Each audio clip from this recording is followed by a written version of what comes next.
The following compilation features unsettling and spine-chilling tales sourced from Reddit's horror communities. Reader discretion is strongly advised. These narratives may contain graphic descriptions, psychological distress, and themes that could unsettle sensitive individuals. Proceed with caution, as immersion into these eerie stories may provoke fear, unease, and sleep disturbances. Enter this realm of Reddit's creepy horror stories at your own risk, as the line between reality and the macabre may blur within these chilling narratives. Story 1. I found my childhood diary. It's filled with people who never existed. So my mother encouraged me to keep a daily diary. I remember giving it a shot one summer, but ended up being so bored and miserable I never touched the diary again once the summer ended. I found the diary recently in a box of school supplies, assignments, and mementos. I am a teacher now, and I teach 6th grade students, the same age I was when I wrote the diary. I don't remember much about that year, but I thought it might help me connect to my students to relive that part of my life. The diary is in my terrible handwriting. It's the same red composition book I remember my mother buying for me. On the front is the caption, "Summer of 1999, in Sharpie. I even remember sitting at the desk in my mostly empty room almost every evening to write things down.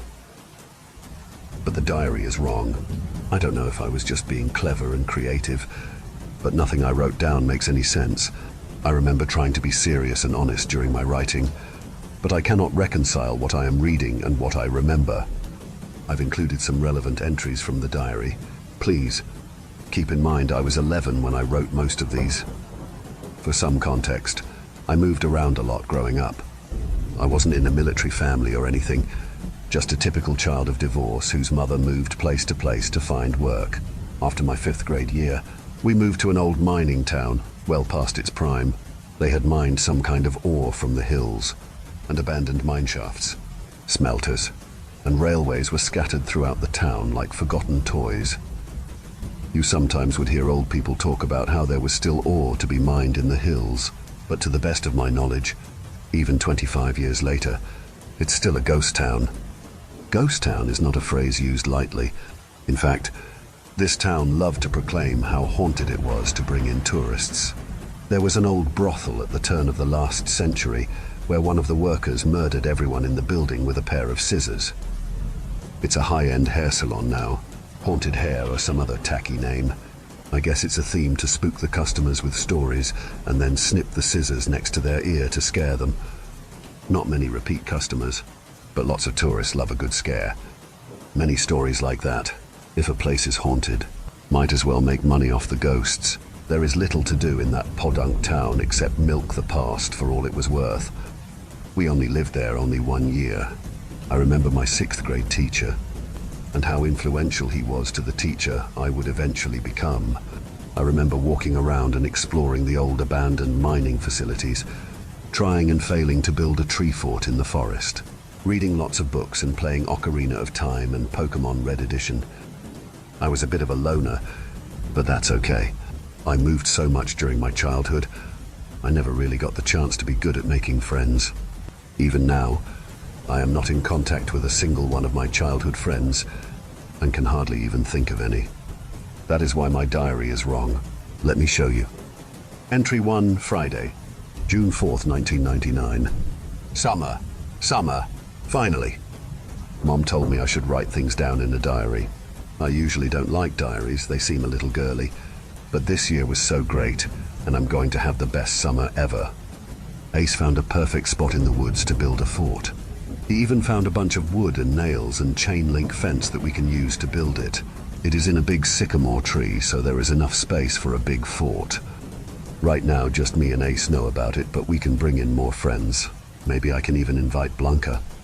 Tomorrow, Ace will call some friends and I will call some friends. Most of the class will probably help if they are not busy. So excited. Tree fort! Best summer ever. Entry 2, Saturday, June 5th, 1999. Great first day. Ace called Josh, Caleb, Brianna, and Crystal. I called Hunter, his little brother Axel, Sarah, and I tried to call Blanca, but Her parents answered the phone in Mexican, so I panicked a little and I hung up. Maybe I will try later. Oh, my brothers decided it would be fun to join. Can't they just have their own friends? Anyway, we took this big bunch of chain link fence that someone left lying around and we all carried it to the tree. Fence is heavy! After we brought it to the tree, we lifted it, difficult, into the tree and stretched it between two branches. The fence was so long that it stretched from one branch to another and then dangled all the way to the ground. It is a ladder and a net combined. First day, and we already have a ladder and a floor. Good start for a fort. We used a lot of nails to hold the fence to the tree. Hunter's dad is a carpenter, and we borrowed some nails and a hammer. I hope nails aren't bad for trees. I think I heard that before. Entry 6, Wednesday, June 9th, 1999. Pool day! Ever Wednesday is dollar swim day at the pool. We decided to take a break from the fort for a day. The walls we tried to build Monday already fell down, so maybe we need a new plan. Fence works great though. Honestly, if we just get a roof to cover us, the fence is all we need. Not giving up yet though. But pool day. Mom, don't read this part. Blanca was there. She was in a bathing suit. She was so pretty. I almost didn't talk to her, but Ace called her over and we started talking. I mean, we talked a lot at school. She sat next to me in class, and at the start of the year her English was so bad. Now she speaks just fine, but I don't think her parents do. I told her I had tried to call and panicked. She told me to just ask for Blanca and that her parents understand English pretty good, even if they don't speak it well. I invited her to help with the fort. She said it sounded fun and could come Friday. So excited. Entry 8, Friday, June 11th, 19. Ouch! I just got back from the hospital. I had to get a tetanus shot. I hate needles. 2 nurses had to hold me when they tried to put in the needle. My arm still hurts. But ouch! So we decided to build a second level to our fort and use one of the higher branches. We used nails and boards to make a ladder up higher. I guess sycamore wood is soft and nails don't like to stick into them. So as I was climbing, one of the boards came out and I ended up falling. I'm usually good at falling. I can jump from really high. I jumped from 14 feet once and was fine. This time I was not fine.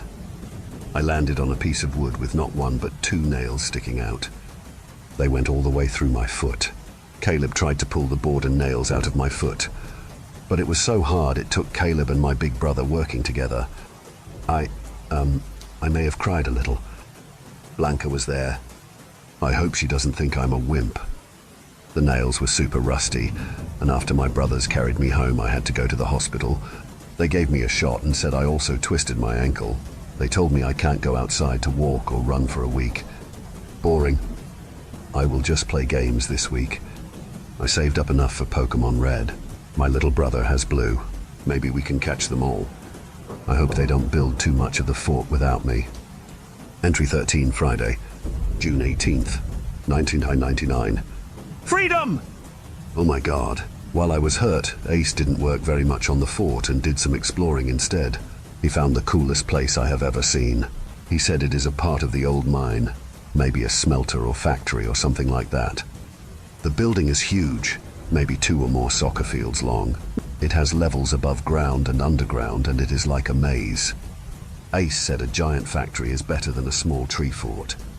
I like my tree fort, but he is right. This place is awesome. There is an owl nest and tons of broken windows and even some dark, scary places. It's perfect. Tomorrow we are going to invite everyone back. Entry 14, Saturday, June 19th, 19. All 12 of us went to the factory. It was awesome. We spent the whole time exploring. We found some mountain lion prints that were a little scary, but Hunter said his dad said that mountain lions are cowards and would never attack a big group like ours. Hunter and Axel's dad knows a lot about hunting, so I will believe them. We call our new fort the factory, and it is our new hangout spot. It's only about 20 minutes from where most of us live, but you have to cross a burned down bridge and crawl through some drain pipes to get there. It's fenced in by like 5 different layers of fences, but there is an underground pipe that is tall enough to walk through that takes you inside. It's hidden behind some trees, but Ace found it. We ran around for a while and explored. We played a game of tag and it was super intense. So many places to run and hide. After about 15 minutes, we said anyone who was not found was a survivor and won that game. The person who was it we called the ghost. If the ghost catches you, you become a ghost and have to join the hunt. We played 3 or 4 games and then came home. I was the ghost once and could have caught Bianca, but I let her get away. I don't think she liked that. I think she wants me to catch her. Woohoo! Entry 14, Sunday, June 20th, 1999. Believe it or not, it's not summer yet. It's still spring. Tomorrow is the first real day of summer. It's called a solstice and it's the longest day of the year. Which is perfect because Ace said he found the coolest spot in the factory to check out. He went there on his own today because the rest of us had church or chores or other boring stuff. But he called and said we have to get everyone for tomorrow. It's going to be a long day of fun at the factory. Entry 15, Monday, June 21st, 1999. Our whole group went to the factory today. Instead of starting with ghost tag, we explored a bit more instead. There is this part of the factory we call the maze. It's like they started to demolish part of the factory and just gave up. It's the best place to hide for ghost tag because there are so many levels and corners and shadows. So before we played tag, we were looking through the maze together and we somehow ended up in a dark hallway. Almost like a cave. We couldn't see anything because no one brought flashlights or lighters. But we all just held hands and moved deeper into the dark. I was holding Blanca's hand behind me, but I don't remember who I was holding in front.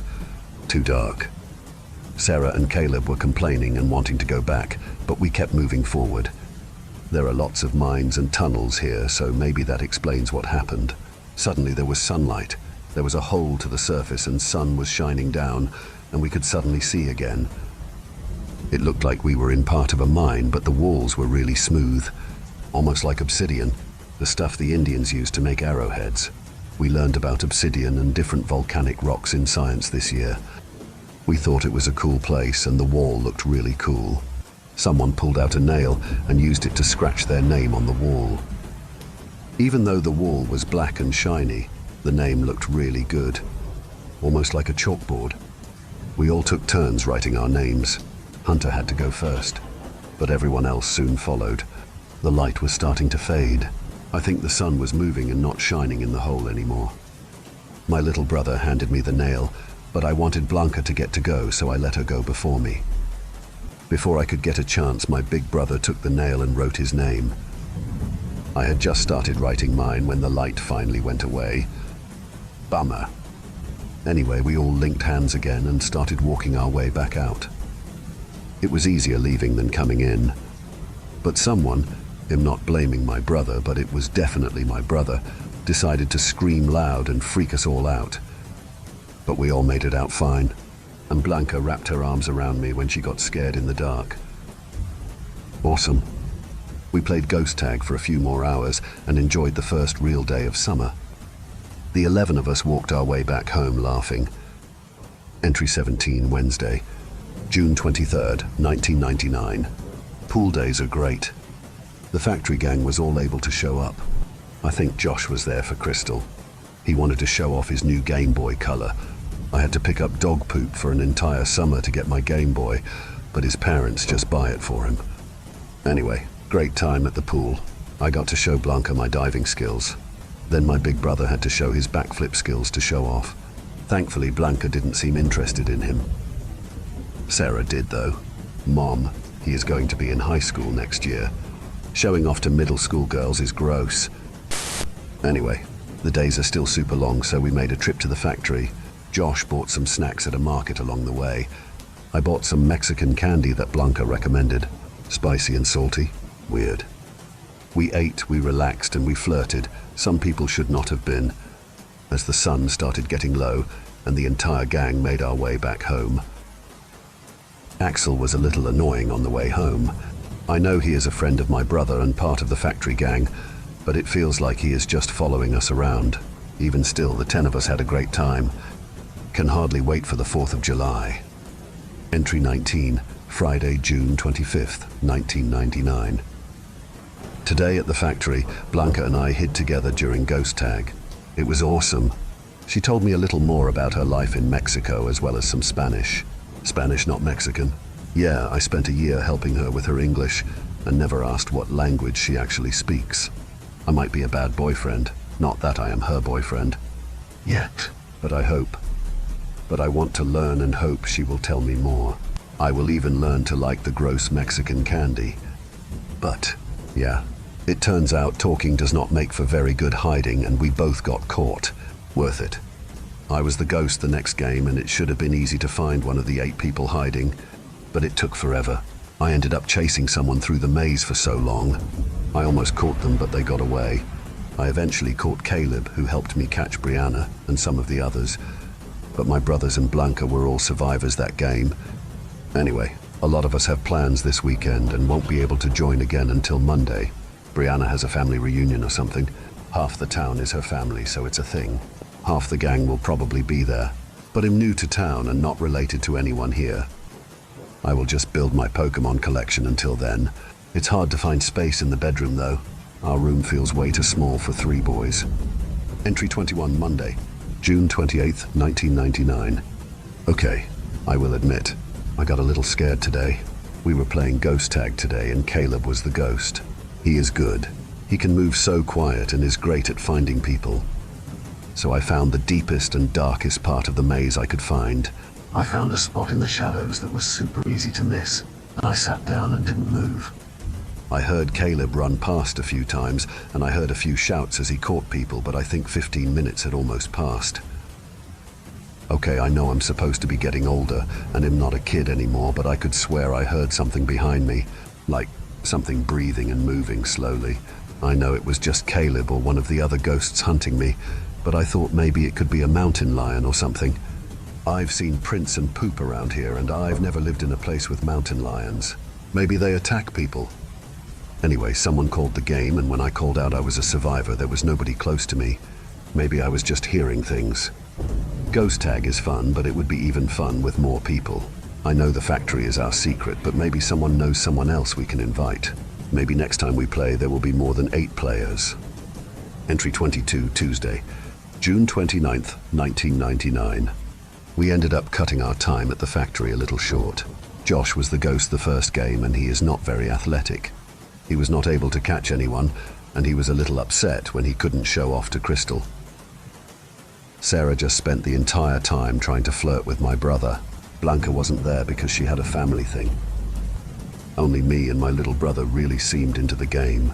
After the second game, where Sarah couldn't find anyone, we just went home. It's been a great summer. Not every day can be perfect. With Blanca missing, it was really only the 6 of us playing. Hard to find people that don't want to be found in that big place. Entry 24, Thursday, July 1st, 1999. Once again, Josh is just spending time and money hitting on Crystal. Even I can tell she was starting to feel a little uncomfortable. I feel bad when things are going so well between me and Blanca, but if it's not working, it's not working. I think Crystal has a thing for my younger brother, otherwise she wouldn't be hanging out with us so much. I think she is a year younger than me.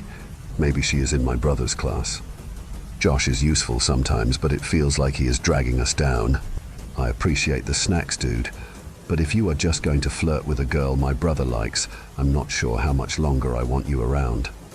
It feels weird to have 4 boys and only 2 girls hanging out.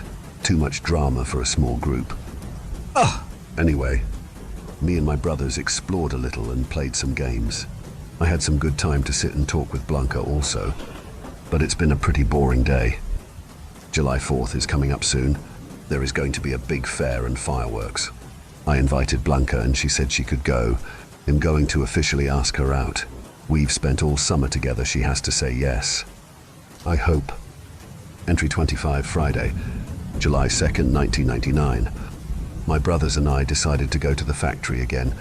I called Blanca and Crystal ended up coming as well. It feels weird to say, but I think my younger brother has more game than me. He and Crystal snuck off together for a while and my older brother had to go find them. He was really shy about it, but I think they might be a thing. The factory is such a big place. It's nice to walk around and there are all sorts of old papers and graffiti and things lying around. There are a lot of windows that look recently broken. I don't know of anyone besides us who has been coming here. Just me, my brothers, and a couple girls. My brothers like to break stuff, but I don't think they have broken that much over the summer. Maybe if we run into another group of kids, we can invite them to join us for some games or something. This would be a great place to play. Entry 26, Saturday, July 3rd, 1999. Oh my God, my brothers are annoying. They know I have had a thing for Blanca all summer. I was trying to get some private time with her, so I called her to invite her to the factory again. Both my brothers decided to come. My little brother was so annoying. He was chill and stuff while we were in the factory, but he just kept pestering me and Blanca on the walk home. I think he had a thing for Blanca. She's my closest friend, the only real friend I have made in this town. I can't imagine how boring this year would have been without sitting next to her. I helped her English. She is helping my Spanish. She's the one good thing here. My big brother seemed to get the hint and distracted my little brother. He can be annoying, but he is a pretty good guy. But tomorrow is July 4th. I'm gonna do it. I'm going to officially ask her out. I'm so nervous. I'm not very good at talking to people and I'm really shy. I hope she doesn't say no. Even if she says no, I'm just so glad to know her. She's awesome. She makes this terrible place worth it. Entry 27, Sunday, July 4th, 1999. Holy crap. Oh my God. It happened. I asked her out. She said yes. Everyone was distracted by the fireworks and we had our first kiss. It's so late. I'm so tired. I'm so happy. We are meeting at the factory tomorrow. Entry 28, Monday, July 5th, 1999. Blanca and I snuck out of our houses to meet at the factory. We kissed. A lot. It was awesome. Until my older brother came running in and freaking out. He said Mom was worried and that Blanca's parents had called. We had to go home. I haven't heard back from Blanca. I hope she can call soon. I'm going to sneak out again tomorrow just in case she does as well. I know her parents work a lot and maybe we can meet up. Entry 29, Tuesday, July 6th, 1999. Super boring day. Went for a walk. Hung out at the factory for a bit. My brother met up with me and we just talked for a bit. I asked him if he would be willing to get a Pokemon game so we could catch them all, but he said he wasn't into kids games. This town sucks. Haven't made any friends all year. Haven't done anything interesting. No one else from my class ever wanted to hang out. It's just me and my big brother and he doesn't like anything I like. What am I even writing for? Entry 30, Wednesday, January 7th, 1999. It's another pool day. I ended up going, but I didn't know anyone. I wanted to talk to some girls, but I'm too nervous. I left pretty early. I wandered down to the factory. Not sure why I come here so much. It's big. It's boring. It's empty. I keep hoping maybe some other kids might hang out here, but it's only ever me. I'm done. The journal is useless. Entry 31, Friday, July 9th, 1999. I played video games all day. My mom told me I should go outside, but it's boring. I think we might be moving soon. My mom said that rent is getting more expensive and I don't need a room that big. Ouch. Well, the space was fun while it lasted. Won't miss this town though. Entry 35, Sunday, August 1st, 1999. Hi. Been a while. We are moving. Going to a new school next year. This town sucked. This summer sucked. I hope things are better next year. I'm gonna miss the fort I tried to make and I wish I had time to go to the factory again just to see it, but too boring to go alone. Well, I'm never going to write a diary again. I love you, Mom, but this was a bad idea. Bye. End of entries. I'm an only child. All my life it was just my mother and me moving from place to place. Sometimes she would find a boyfriend and eventually she remarried. But that was after high school. I never had an older or younger brother. I always lived alone. These people I was writing about, I have no memory of them. I have never had a friend named Ace.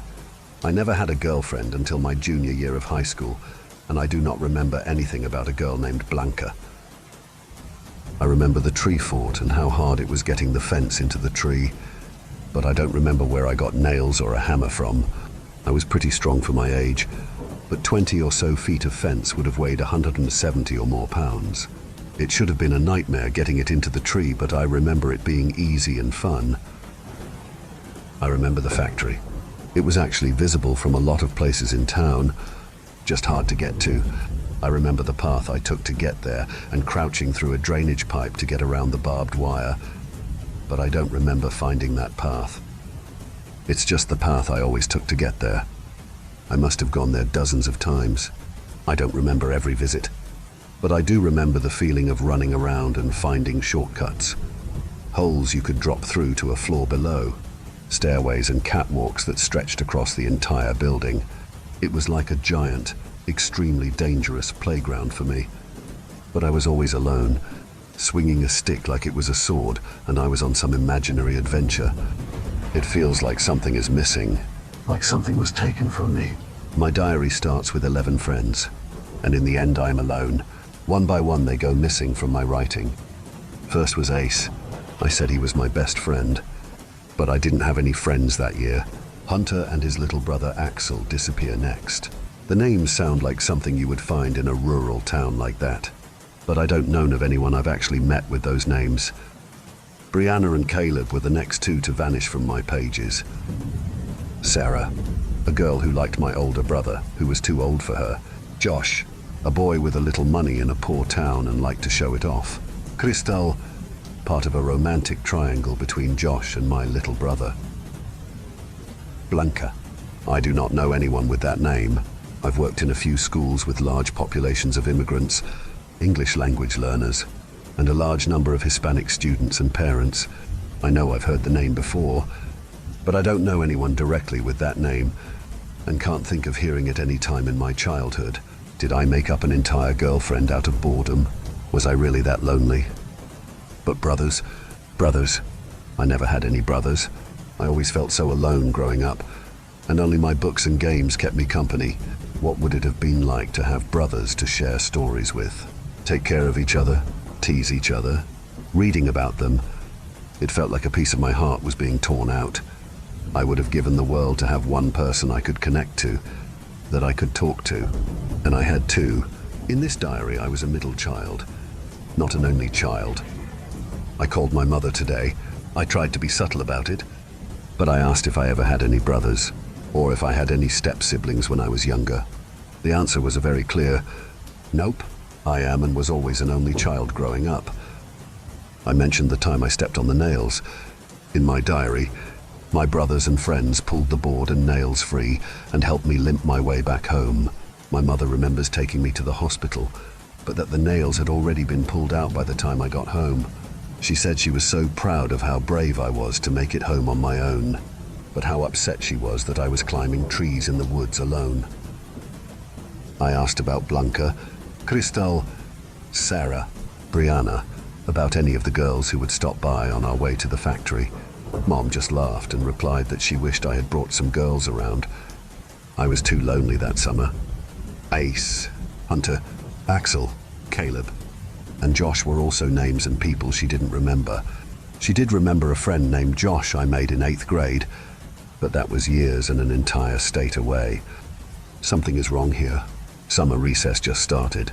I had planned on doing a trip to Europe, but I think I need to cancel those plans. I'll refund my tickets.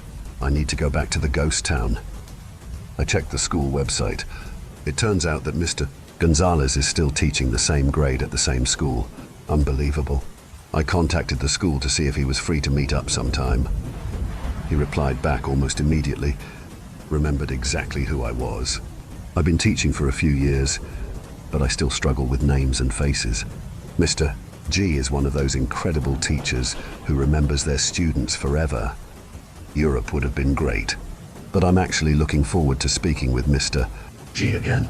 Would love to share how my life has been, catch up, and get some teaching advice from someone I respect so much. I should be able to drive out there by mid-June. Tuesday, June 18th, 2024. Arrived yesterday, drove in from a nearby state. I'm shocked by how much this area has grown. New houses, fancy restaurants, even a few new schools have popped up. A lot of people were fleeing the nearby big cities lately, and with the post-COVID housing boom, a huge amount of development has occurred. Driving in, it felt nothing like my memories. Then I got to the old side of town, where the old mine and the factory are, the ghost town. There are even fewer homes in this part of town than I remember, and it looks really run down. At some point, they demolished the house my mother had rented back then, and it's just a barren field now. Just past 3 in the afternoon, I drove up to my old school. Absolutely identical. The paint looked fresh, but it was all painted the same colors. The buildings looked old, but they looked sturdy. No new buildings, no new equipment, just a relic of an earlier age, still functioning and kept up after all this time. Only a new digital sign proclaiming registration for summer school and for new students in the 24-25 school year showed any signs of modernity. The nostalgia hit me like a brick. But seeing Mr. G was truly like traveling through time. He is so much smaller than I remember, and what hair he still has is bone white. Yet he still has all that same energy and joy that made his classes my favorite part of living in this town, the only part I remember fondly. He called my name out the second he saw me and gave me a big hug. I never even had to introduce myself. He brought me into the same old classroom we used to study in, and we just talked for hours. There were new books in the same old bookshelves, a laptop charging cart where the old CRT TV stand used to be, and a big fancy smart board where the overhead projector used to shine. But some of the same posters were on the walls. The same, or repurchased, beanbag chairs in the corners.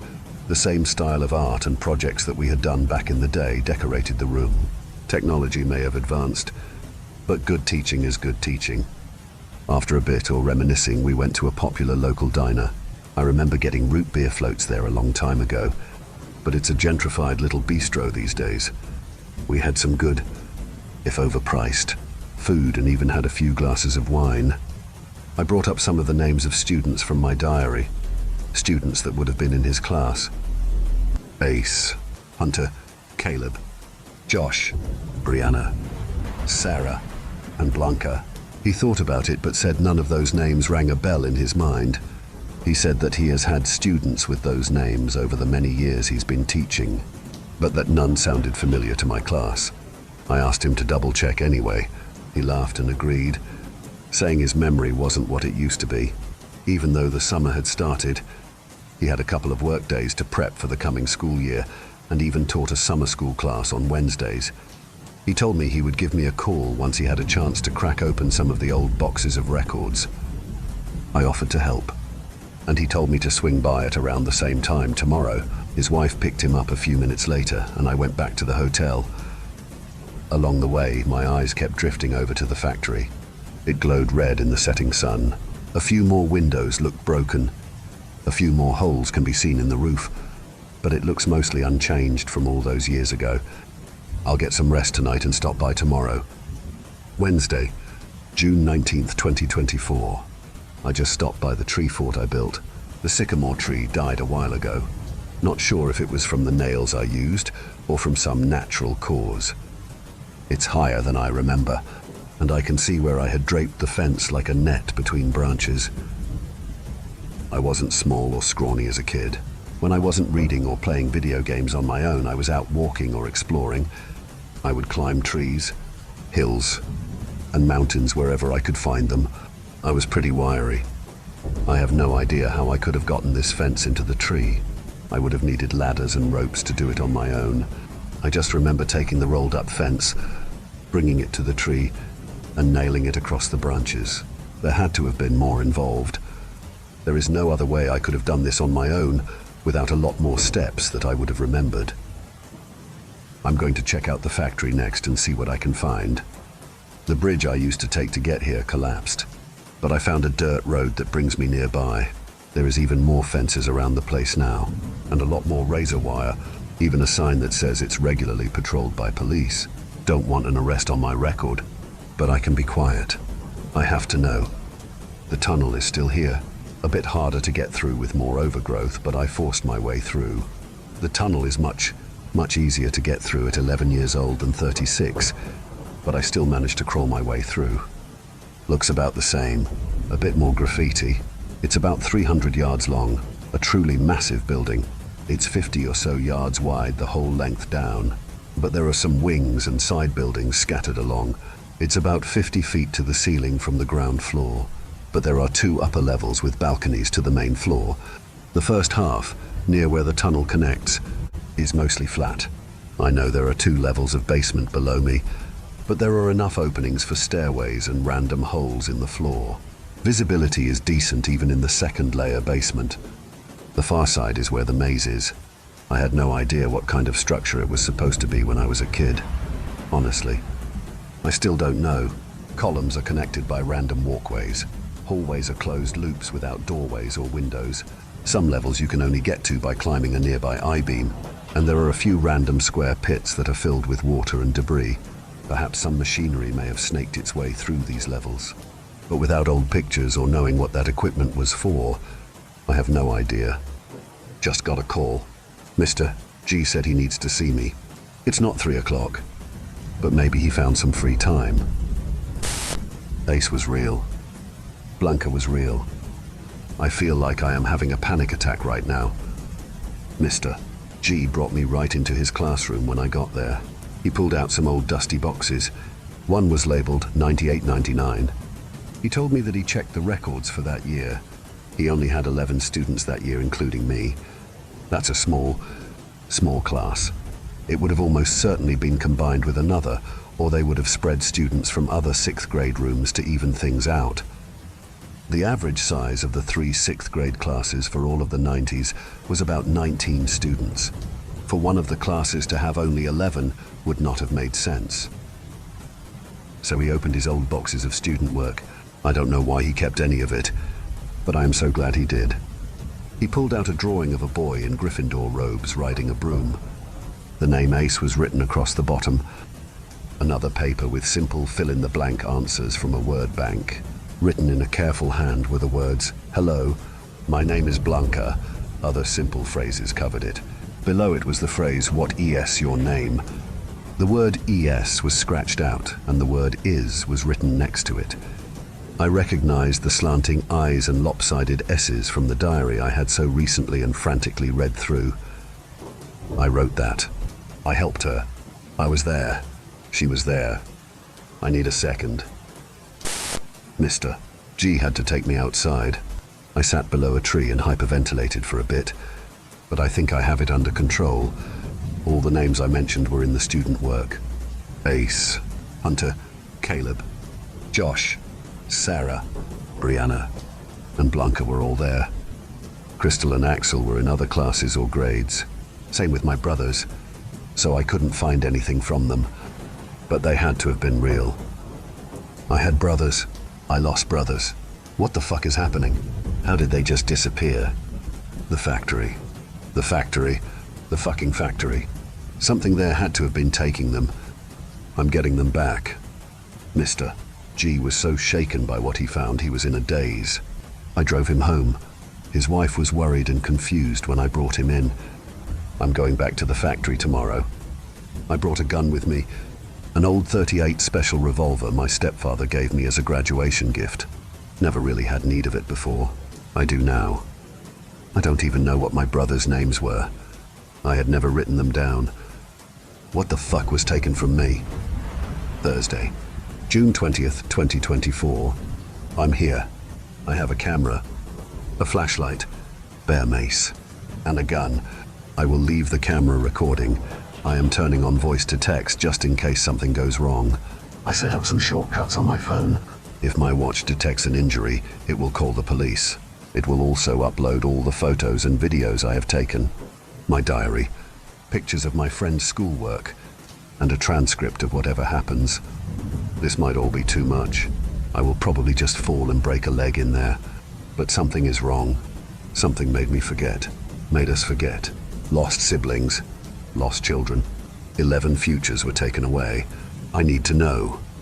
Today is the summer solstice. Everything started going wrong on the solstice. Begin voice to text transcription. Testing, 123, testing, 123. I can't guarantee how well this will work. I'm going to take the best records of what's going on that I can. I'm inside, on my way towards the maze. It's the only place this could have happened. I found something. It feels familiar, like if I think I've been here before it's dark. There's a hallway. I'm going to go down. It's not like the walls of the rest of the building. It was concrete, It was rebar. It was modern. This is just stone, black stone. This is not obsidian. It's smooth, it's glassy, but it's far too soft. There's no dust on the floor.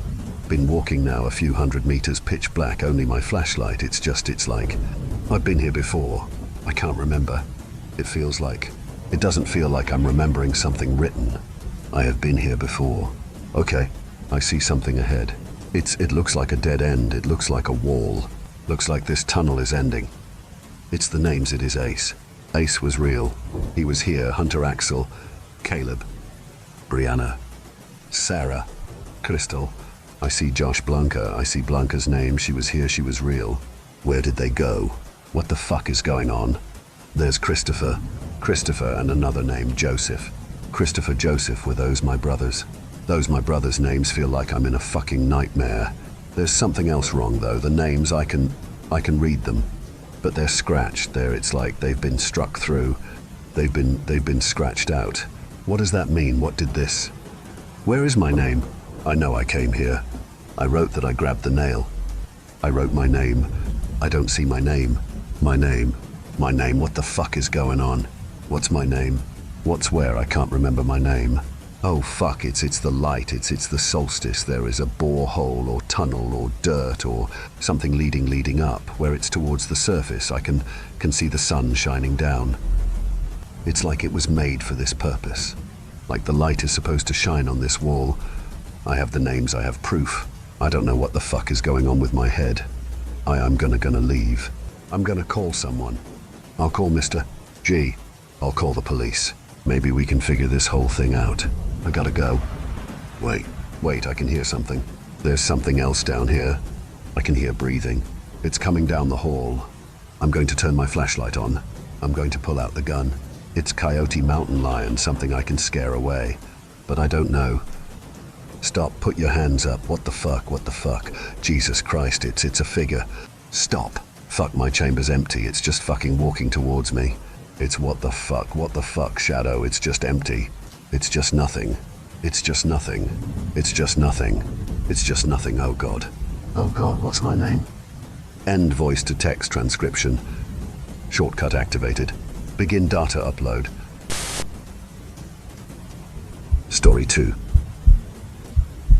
Stay away from June Street if you value your life. All my life I've been a huge skeptic. I've never been a huge believer of the paranormal or any sort of supernatural conspiracies. But on October 30th, my life changed forever. It was autumn. The red, orange, and yellow leaves scattered the ground. Everywhere you look, you would either see jack-o'-lanterns on someone's doorstep or a fancy Halloween scary get-up covering someone's front lawn. My town was tiny, super tiny. I mean, everyone knew one another. My father, James Farley, was the local sheriff for our town's police station. My mother, Rebecca Farley, was the head chef for the local diner, McGregor's Diner. Growing up as an only child, it was hard for me to make connections. I was always the quiet and reserved kid. I was well respected in school, but quiet. I spent most afternoons either in the library or at McGregor's waiting for my mum to finish up her day. After being at the diner for so long, I ended up becoming best friends with the Mr. McGregor's daughter, Sophia McGregor. She was beautiful. Long blonde hair, petite, and she had these big, beautiful ocean blue eyes. I, on the other hand, was nothing compared to Soph. I had pinned, straight, long black hair, green eyes, and was called the emo weirdo because of my appearance. Soph and I were total opposite. She was outgoing and friendly, and I was quiet and kept to myself. Good friendships require balance, right? Soph and I spent every day together. She even took me on her family vacation to Puerto Rico, which we had a fantastic time. It even made me get out of my shell a little bit. Until one summer, when the unexpected happened. I was sitting on my bed, headphones plugged into my tiny pink iPod. The Cure was my favorite band, and they got me through everything.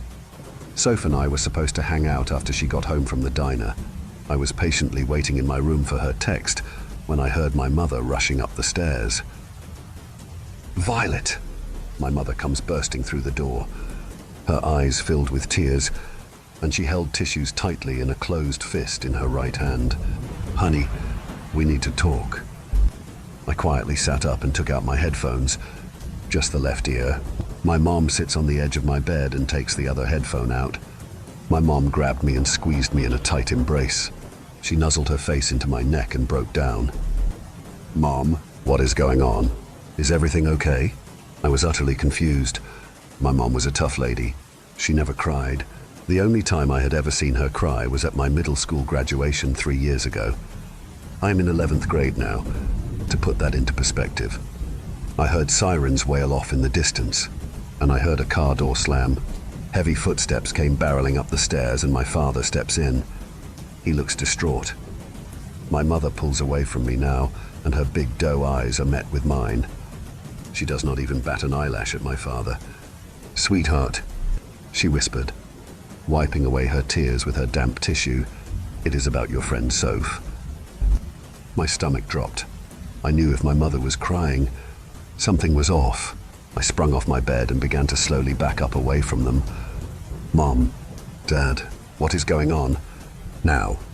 My father sits alongside my mother and pulls her in, which she did the same and huddled in his chest.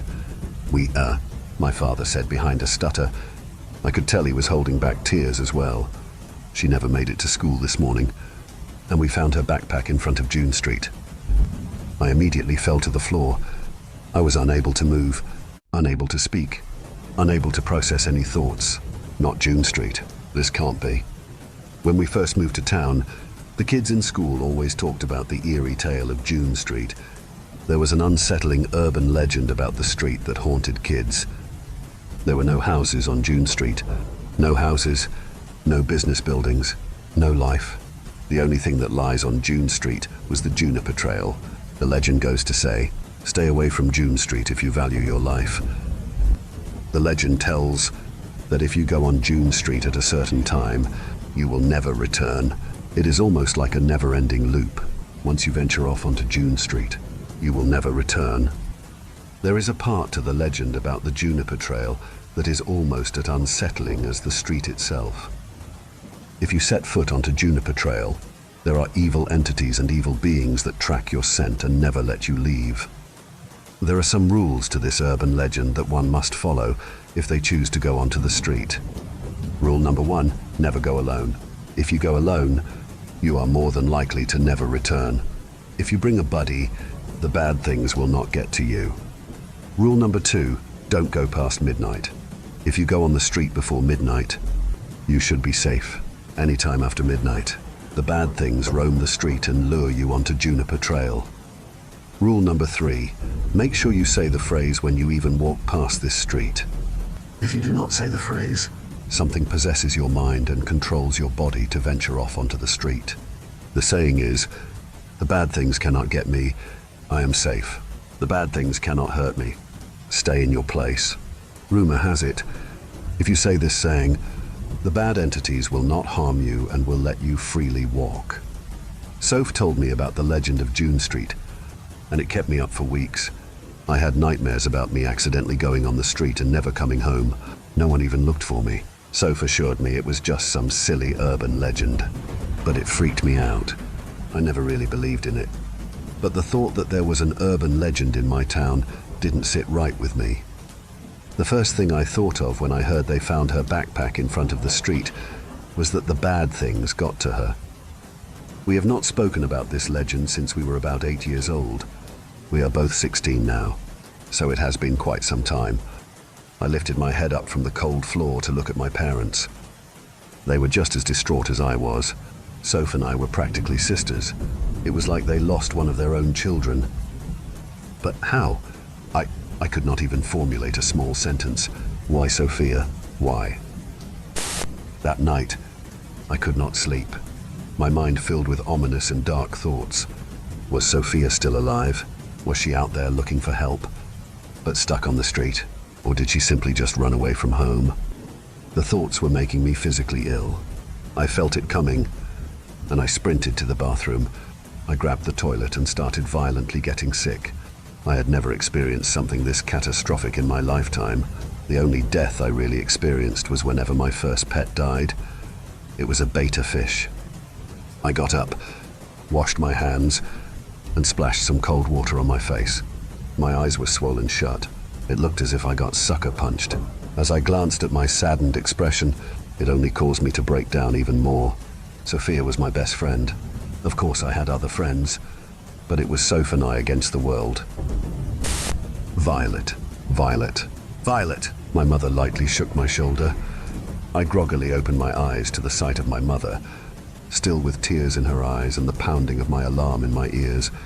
I rolled over, slammed the clock off, and turned back over. My mother sat on the edge of my bed once again and put her hand on my back. "Sweetheart, you can stay home from school today. You can even take the rest of the week off, since it's Wednesday." "Okay. Thank you, Mom. Love you." The words crept out muffled, as my face was buried in the pillows. "All right. I'm gonna go make some phone calls to your principal. Are you hungry? I can stop at my work to pick you up your favorite bacon avocado toast." My mom amped her tune up a few notches. I could tell she was trying to cheer me up, but the sound of food made me want to hurl. I turned my head back so I could see her. "I appreciate it so much, Mom, but if I eat right now, I might be sick. I just need some rest." "Okay, love. I understand. Be safe. And don't leave the house unless you call me first." "Of course, Mom." I waited to hear her car drive up, and something in me told me I needed to do something about this situation. I wanted to go and find Sophia. I needed to find her. I sat up in my bed and grabbed my phone. I wanted to see if I could notice any danger signs in Sophia and I's last few messages. "So, Violet, are you still down to go to the movies tonight? Paul and Trent are going to be there." Of course. If Trent is going to be there, so am I. So he is so pathetically in love with you. Paul wants to make it exclusive tonight, but I said that's weird in front of everyone. Is it? To me, no, but I don't know, Soph. Wouldn't you want that to be more of a private and intimate moment? Yeah, I guess you're right. But we are still going. Can I come to your house once my dad's done so we can just get ready and leave together? Makes more sense that way. Be fine by me. Just let me know when you're on the way so I can know to unlock the door for you. My mom's ordering pizza tonight. Want me to save you some? So she get barbecue. Yep, half barbecue for us and veggie for them. So, can't wait. Be there soon. Love you, XX. Love you more, X. I sighed and angrily threw my phone across the room. It slammed against the closet door, and I heard my dog Cookie get up from her spot and move farther away. There were no off signs about our conversation. If anything, it seemed to be going very well. 1 hour passed and I was tired of sitting in my bed, staring at the Bauhaus and the Cure posters on my wall, that I decided to get dressed and go to school. My mom gave me the free pass to stay home, but I needed human interaction, even if that involved picking up a pencil and paper. I got out of my black Toyota Camry and locked my doors. Today, I wore a long, black pencil skirt, some Dr. Martens, and a white Bauhaus shirt with a black undershirt. I had 2 white mini bows in my hair, pinned backwards. I dressed like this every day and got the craziest looks from people.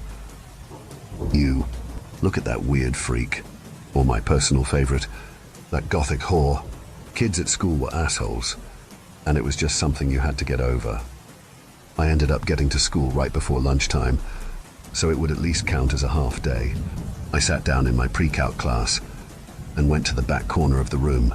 The whole class was so silent you could hear yourself think. Matter of fact, the whole school was silent. Kids had their heads down on their desks, and teachers did not assign work. Sophia was a popular girl. She was loved by everyone. I am sure that everyone was having a silent day because of her disappearance. This is one that would affect the entire town. I leaned forward and tapped on James' shoulder. James was one of my classmates, and he was one of those friends you strictly just spoke to in school. I liked James. He was a nice kid. We just never made it a point to hang out after school was out. "James, why are we all silent right now? I whispered quietly in his ear. For Soph, no one has said a word this entire period, not even Mr. Welsh. As we all sat down, he just pulled out a book, and we all kind of did our own thing. Everyone's been quiet today. Where were you this morning? James spoke back. I didn't feel like going, and then I didn't want to sit at my house all day. Gotcha. James turned back forward and continued to stare at his chemistry book. James was a brilliant student. He never failed a single test a day in his life. If his nose wasn't buried in his book, there had to have been a problem.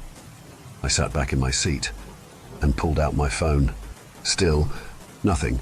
Soph really was missing. I don't think it hit me yet. But again, we do not know for a certain where she is. I have high hopes for her. If there's one thing about Sophia, she never lets her guard down. No texts from my mother either. I am glad she did not get home and realize I wasn't there. She would have a meltdown. 30 minutes passed, and I was sick of being on my phone. I scrolled through pictures of Sophia and I, choking back tears out of fear of embarrassment. I couldn't do it anymore. I needed to find her. I got up out of my seat and stormed out of class. No one said a word to me as I left. I proceeded down the hallway, and right out the doors I came through shortly before. Not a single person said a word to me.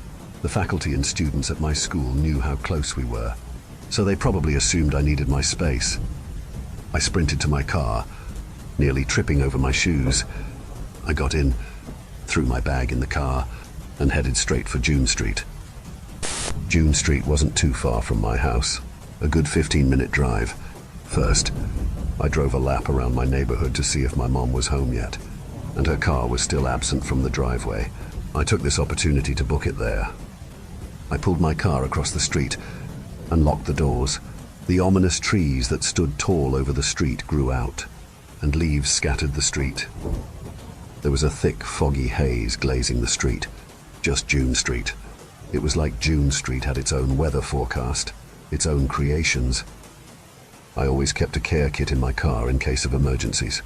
It was a small backpack that had everything you needed to survive in the wilderness for a few days. A switchblade, a couple water bottles, some peanut butter crackers along with some dried fruit, matches, a small blanket, and a first aid kit in case of emergencies. Oh, and I can't forget to mention the massive flashlight that was about the size of my forearm. It was still far too light and early in the day for me to get captivated by the street. The legend goes, you must never visit after midnight.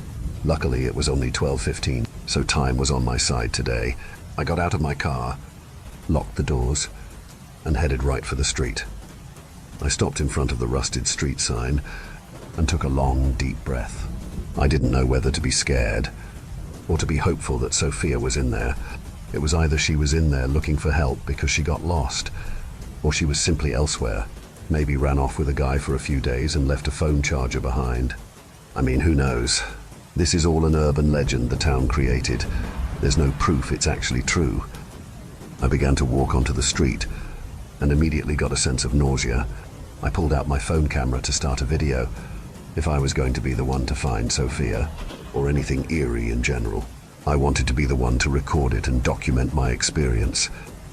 I kept walking and walking for what felt like hours. I looked at my watch. 12:20. Only 5 minutes have passed. I could no longer see my car behind me anymore. The thick fog turned heavier as I progressed. June Street was all one straight road, and the other leads out into an abandoned playground.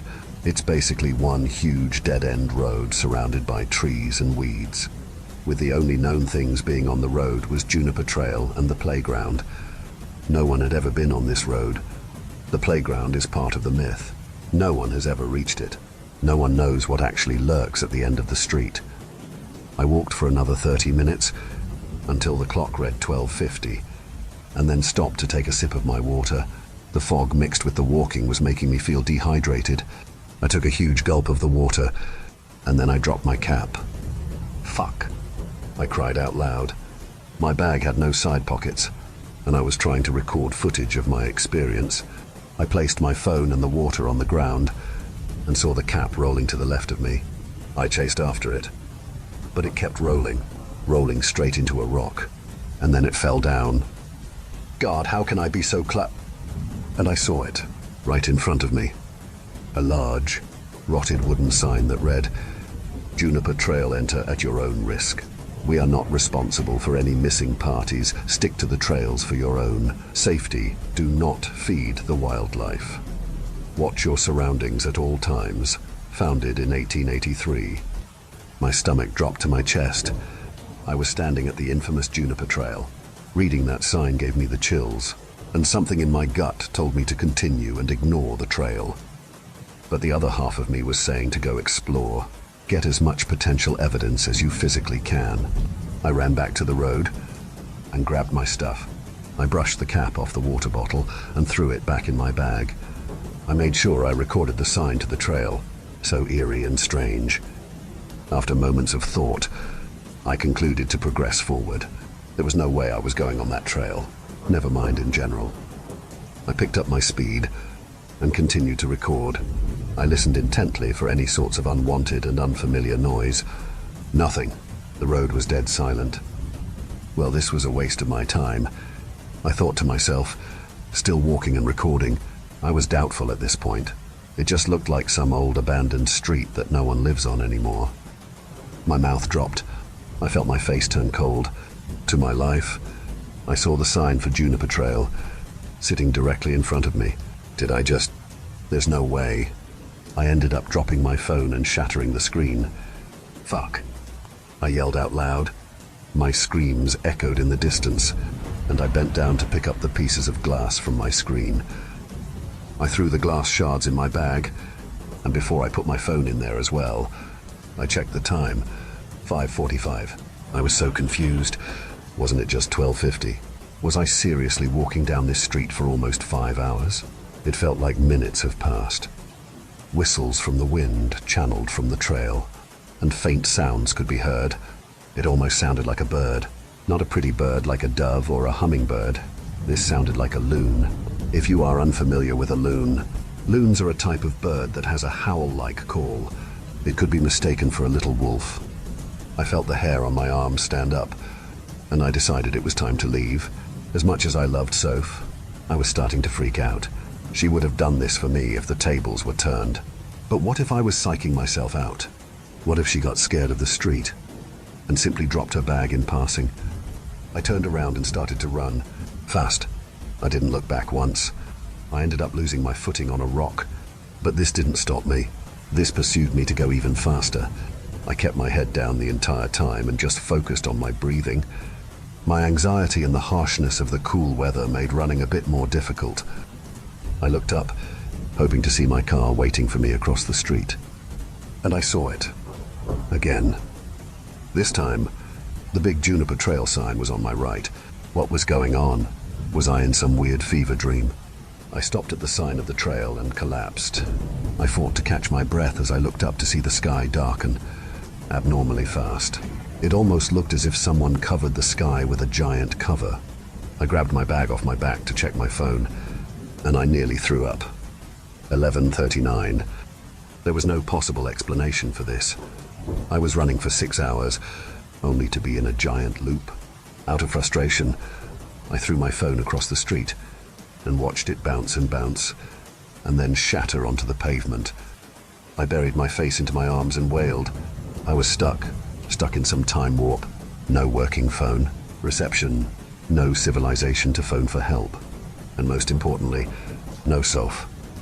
Then I remembered one of the rules for June Street, to go past midnight.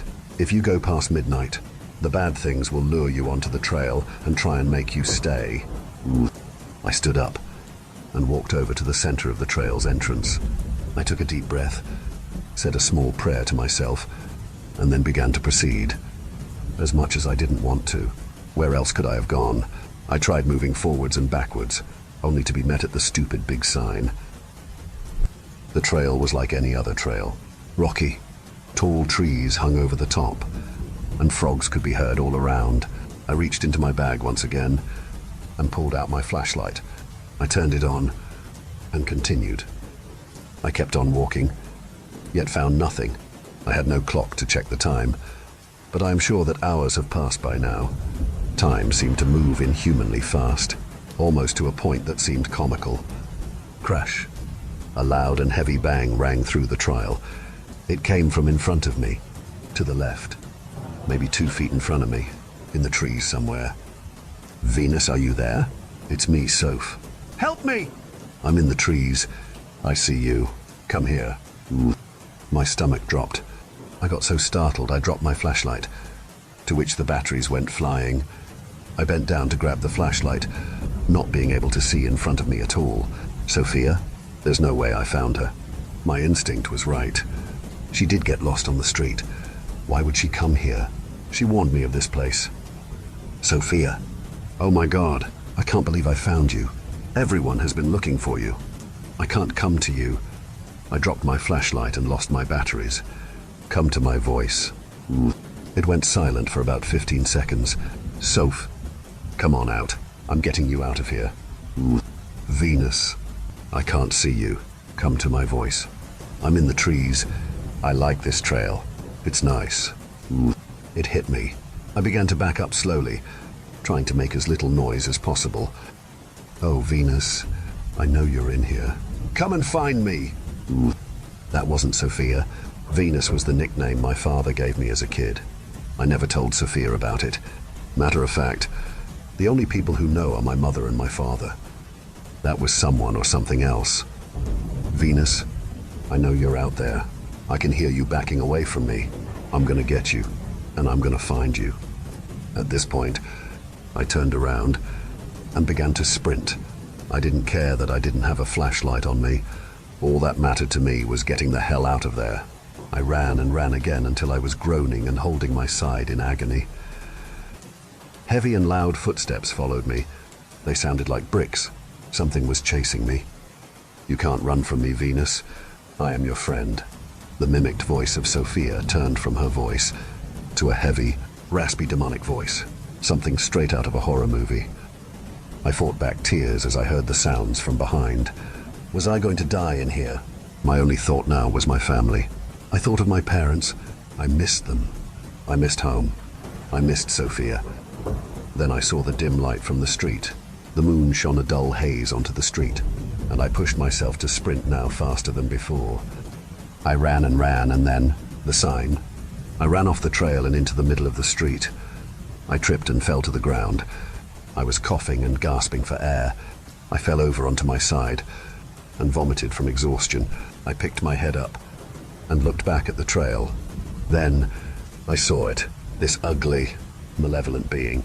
It stood at about 8 or 9 feet tall. Its face was pale, with large black sunken-in eyes, with only a white pin-poke-sized dot for its pupil. It had a large, demonic-like smile. Blood poured from its teeth, and it let out an evil smirk and galloped back into the abyss of the trail. I quickly got up and beamed to sprint again towards the way I came in. I ran and ran and ran. This time, it felt like I was running for days.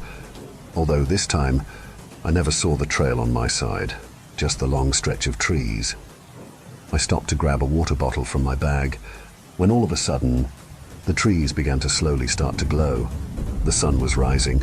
Sunlight came crashing down. I finished the water, threw the bottle down and kept going, running.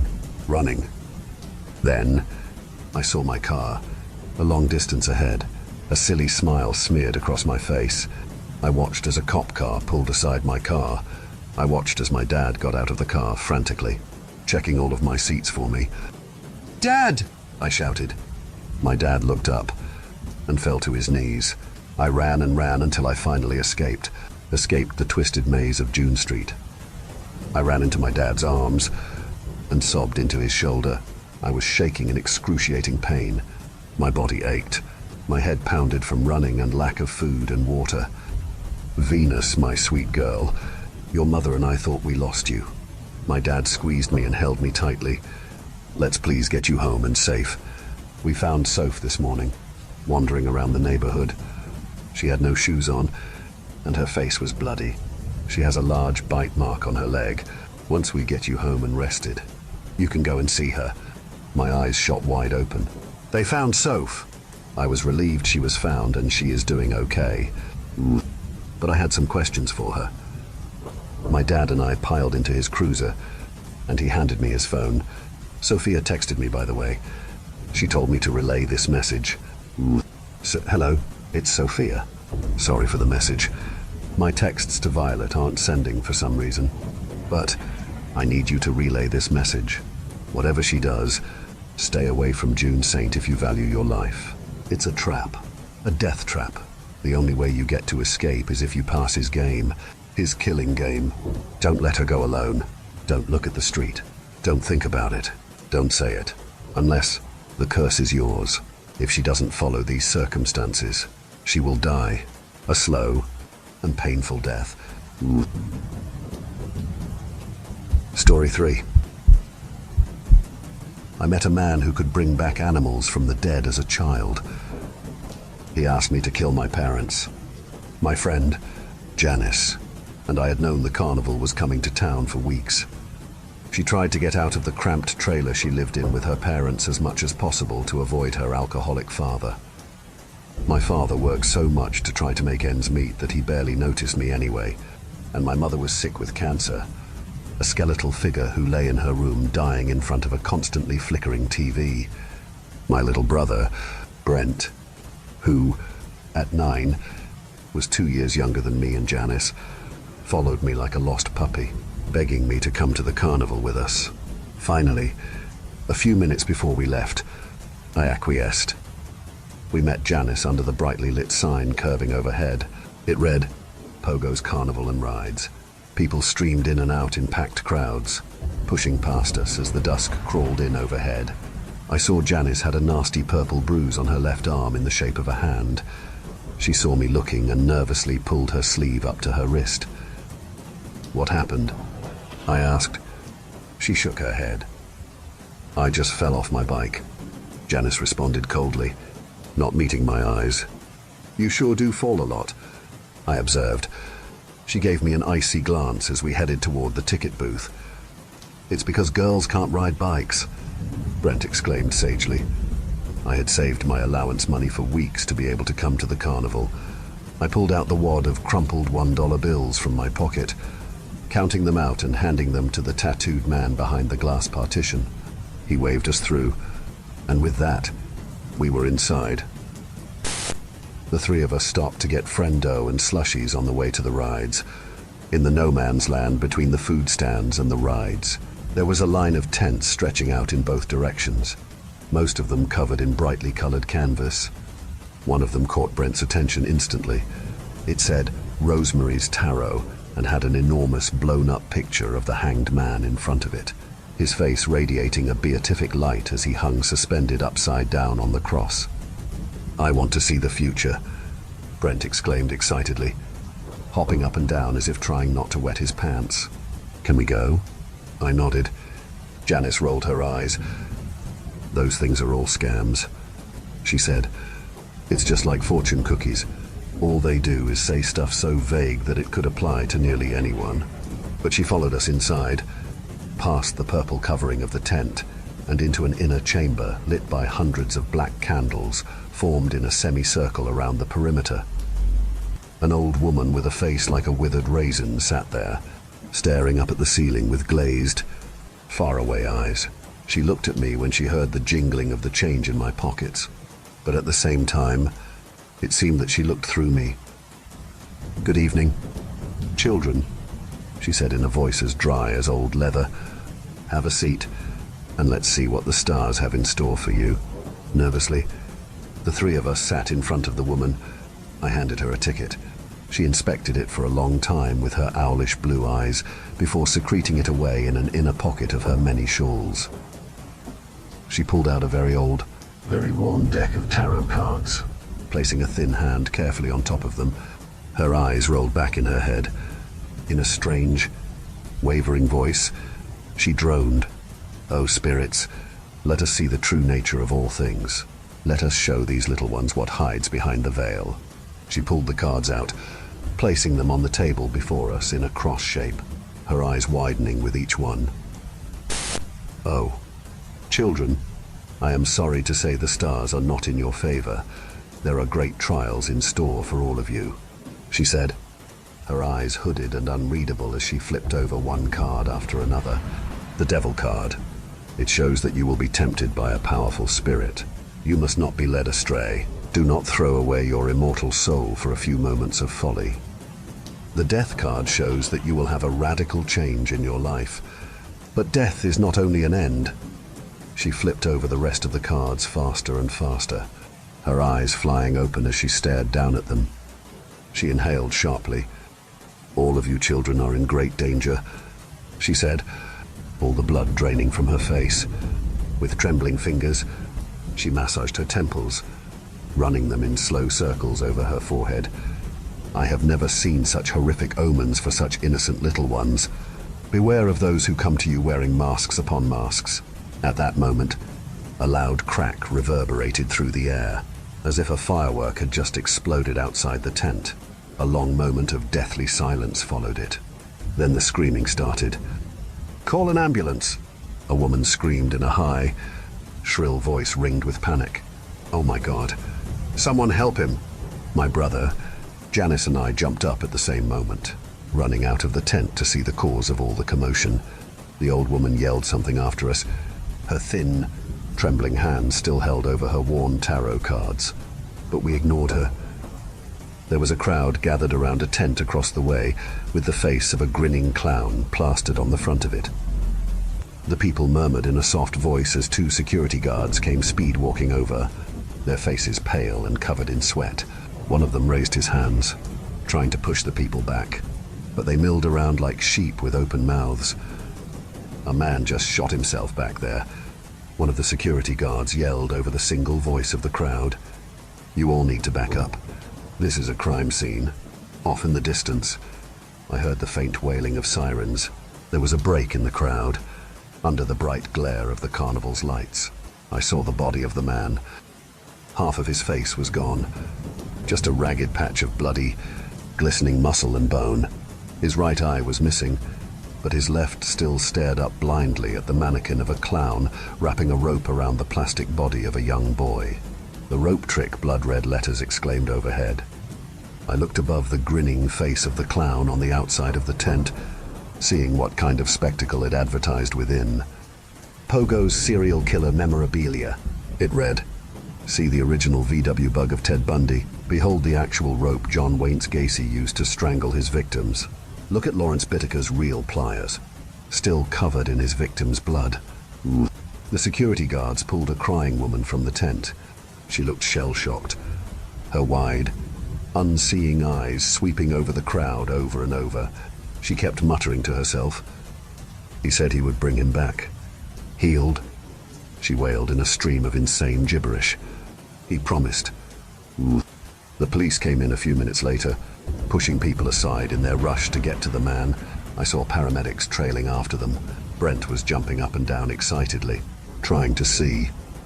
"I want to see the clown tent," he exclaimed loudly, drawing disapproving looks from the shocked people around us. I shook my head, pulling him away. Janice followed close behind me. "There's a dead guy in there," I said. "You don't want to see that?" "Yes, I do," he answered excitedly. "I want to see the body." I felt sick all of a sudden, pulling my little brother's arm. "No, you don't. Maybe we should just leave," I said. Janice looked pale as well. She nodded. "Yeah, that was kind of," she began, her voice trailing off. A clown stood there waving at us next to the brightly lit rides, his face a mask of red and white paint. He looked identical to the clown I had seen in that serial killer tent, the one doing the rope trick, which apparently involved strangling someone while they were bound and helpless. "All right, let's go," I said, grabbing Brent's wrist and pulling him alongside us. He whined as we left, but not about the rides. I glanced back, seeing the clown still staring eerily in our direction with a grin like a slice from a knife. "I want to see the dead body," Brent kept crying over and over as made our way home. We left by the front gate, circling around to the dirt trails behind the carnival that led their way back towards downtown. Dozens of police, ambulance and fire trucks were still assembled at the front. It was already well past dusk, but a full moon illuminated the trail in a pale, skeletal light. Janice and I were quiet, lost in thought, but Brent was still jabbering excitedly. "Wait until I tell my friends that a man killed himself at the carnival," he said. "So cool." Janice came to an abrupt stop in front of me. I looked up, shocked at what I saw. A black cat hung there. Someone had wrapped a thin, metal cord tightly around its neck, biting deeply into the flesh. Its mouth hung open, one eyelid half closed, the other staring ahead with frozen terror and agony. Its left ear looked short and ragged, as if a piece of it had been bitten off but healed over time. I noticed its front right paw was missing as well, though this wound looked fresh. A sharp piece of ragged bone poked out through the folds of mutilated, clotted flesh. "Oh no," I whispered, feeling sick and weak staring at it. I looked over at Janice, seeing the same horror reflected on her face. Her bright blue eyes had started to tear. I watched as a silvery tear wound its way down her cheek. Behind us, I heard the cracking of a twig. I turned, seeing a brightly dressed clown standing there, red hair stuck up in points far above his wide, friendly face. Even through the striped blue and white clown suit, I could see he was extremely fat with squinty, pig-like eyes. White makeup covered his head, with red paint accentuating his eyes and mouth in sharp points. He looked eerily similar to the clown that had been waving to us, but I couldn't be sure if it was the same one. The clown's excited grin faltered when he saw the dead cat hanging there, swinging from side to side in the light breeze. "Why would you children hurt such a helpless little creature?" the clown asked in a deep, raspy voice. "Do you children have no compassion for the small and defenseless?" He slowly ambled towards us, his extra long red shoes thudding against the ground. His dark eyes narrowed into angry slits. I thought the clown would smack me in the face for a second, but instead, he only stood there. A moment later, he leaned forward. Like a sleepwalker, the clown reached into his pocket and withdrew a curving silver dagger. I backed away, afraid he would cut my throat, but he just walked past us. He neared the cat, slicing it down with practiced ease. I heard the blade whip through the air and the wet thud of meat as the cat's rigid body hit the carpeted floor of leaves. The clown lifted the rope, swinging the dead cat in his right hand from side to side, staring fixedly at the three of us. "What's your name, kiddos?" he rasped, his painted face still grim and unsmiling. "I'm Max, and this is my brother Brent, and this is Janice," I said, taking a small step away from this strange figure. The clown leaned forward, the cat bobbing in a wide arc around his feet, its blue tongue sticking out of lips that looked like they might have been silently screaming. "Okay, Mr. Max, Mr. Brent, Miss Janice, I believe you," the clown said seriously, pulling a white canvas bag out of seemingly nowhere with his left hand. The white gloves he wore made soft swishing sounds as he waved it, causing it to expand with the rush of air. He never took his eyes off of us, never seemed to blink. But what are we to do with this little guy? He never hurt anyone. He didn't deserve this, did he? Janice and I shook our heads in unison. Brent just stared open-mouthed at the tall clown grinning down at us. Abruptly, the clown ripped open the top of the canvas bag. With a ferocious smile, he shoved the cat headfirst into the white canvas bag. I heard its bones break with dull popping sounds, like the cracking of branches as the clown struggled with the rigid corpse. I gasped, horrified at what I was seeing. Janice took a step back, looking like she might turn and run at any second. I wasn't too far behind her at that moment. "We will send him to the gardens where pure rivers flow and the sky sings with music. He will drink deeply from the fountain of life and come back, healed," the clown said, his eyes growing distant and far away as the cold body of the cat finally slipped inside. At that moment, I thought that we had certainly encountered a madman. But then something strange happened. Once the cat disappeared into the bag, the clown pulled the drawstrings on the top shut and gently laid it on the ground. He got on his hands and knees before the still canvas bag and breathed into the small black opening left in the top. Brent nervously disappeared behind me, grabbing my wrist tightly. I watched the clown carefully. At that moment, I thought I saw something like black smoke flitting between his painted lips under the moonlit sky. Suddenly, the bag was writhing and jumping on the ground. The clown yanked open the drawstrings, and the black cat came running out, alive and filled with frenetic energy.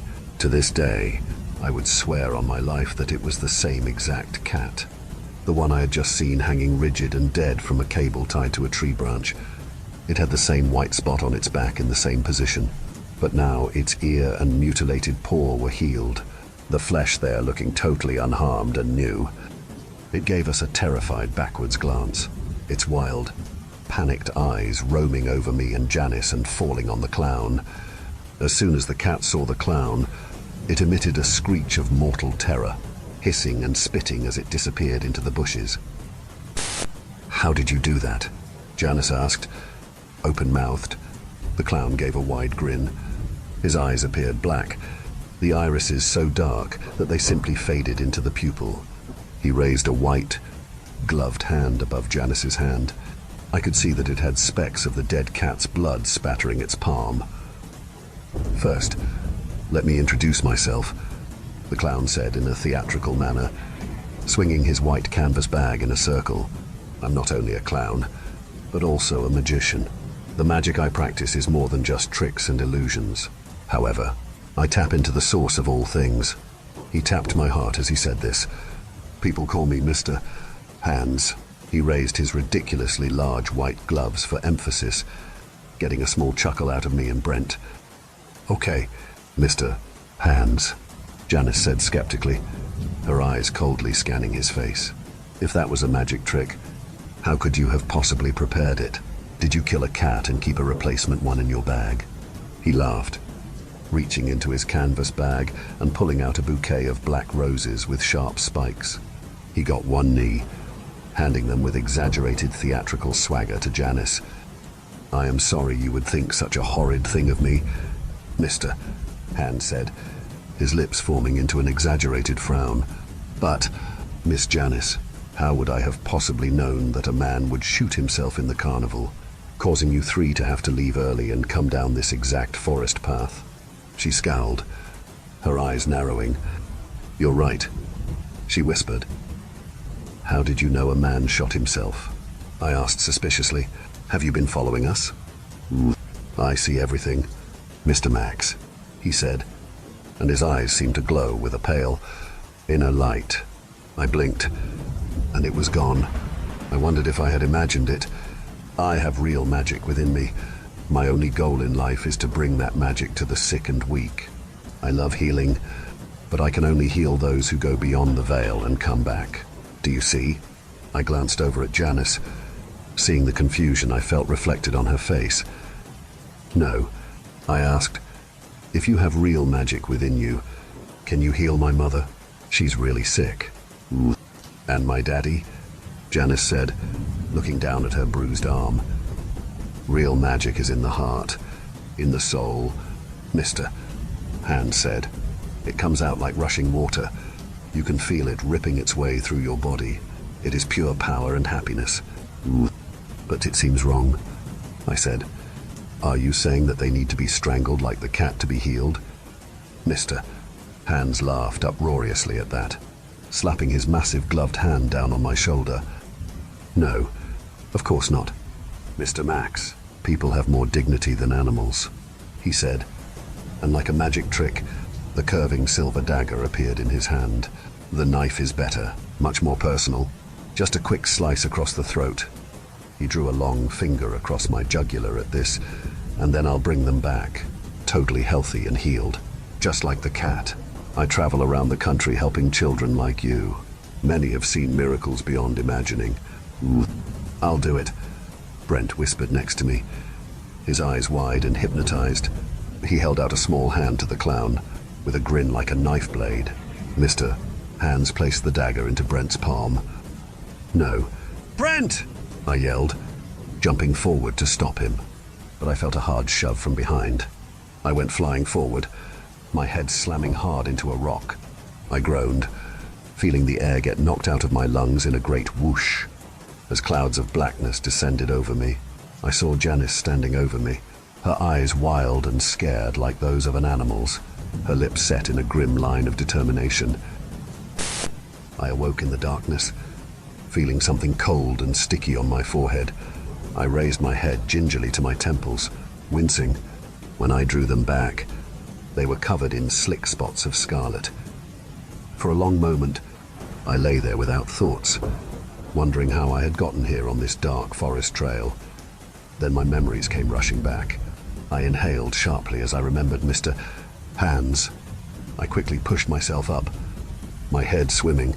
A splitting migraine worked its way down my skull, but I stumbled forward, pushing myself towards downtown where Brent and I lived.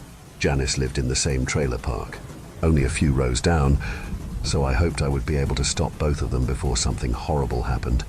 I didn't know exactly what Mr. Hands had planned, but I didn't trust that sharp smile or those gleaming eyes.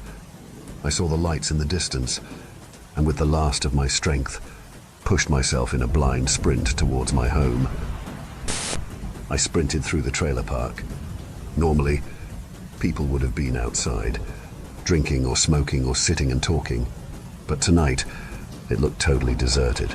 Janice's trailer was on the outskirts of the park. I hoped against hope I would find her and Brent there and be able to talk some sense into them. They seemed to follow Mr. Hands like sleepwalkers. I flung open the door, smelling the rank odor of old beer and stale cigarette smoke. The entire place looked as dark as death, except for a flickering TV in the far room. Terrified, I whispered into the shadows. "Janice? Brent?" I said. I had a little flashlight attachment I always kept on my keychain. With trembling fingers, I pulled it out, shining its weak, pale beam around me.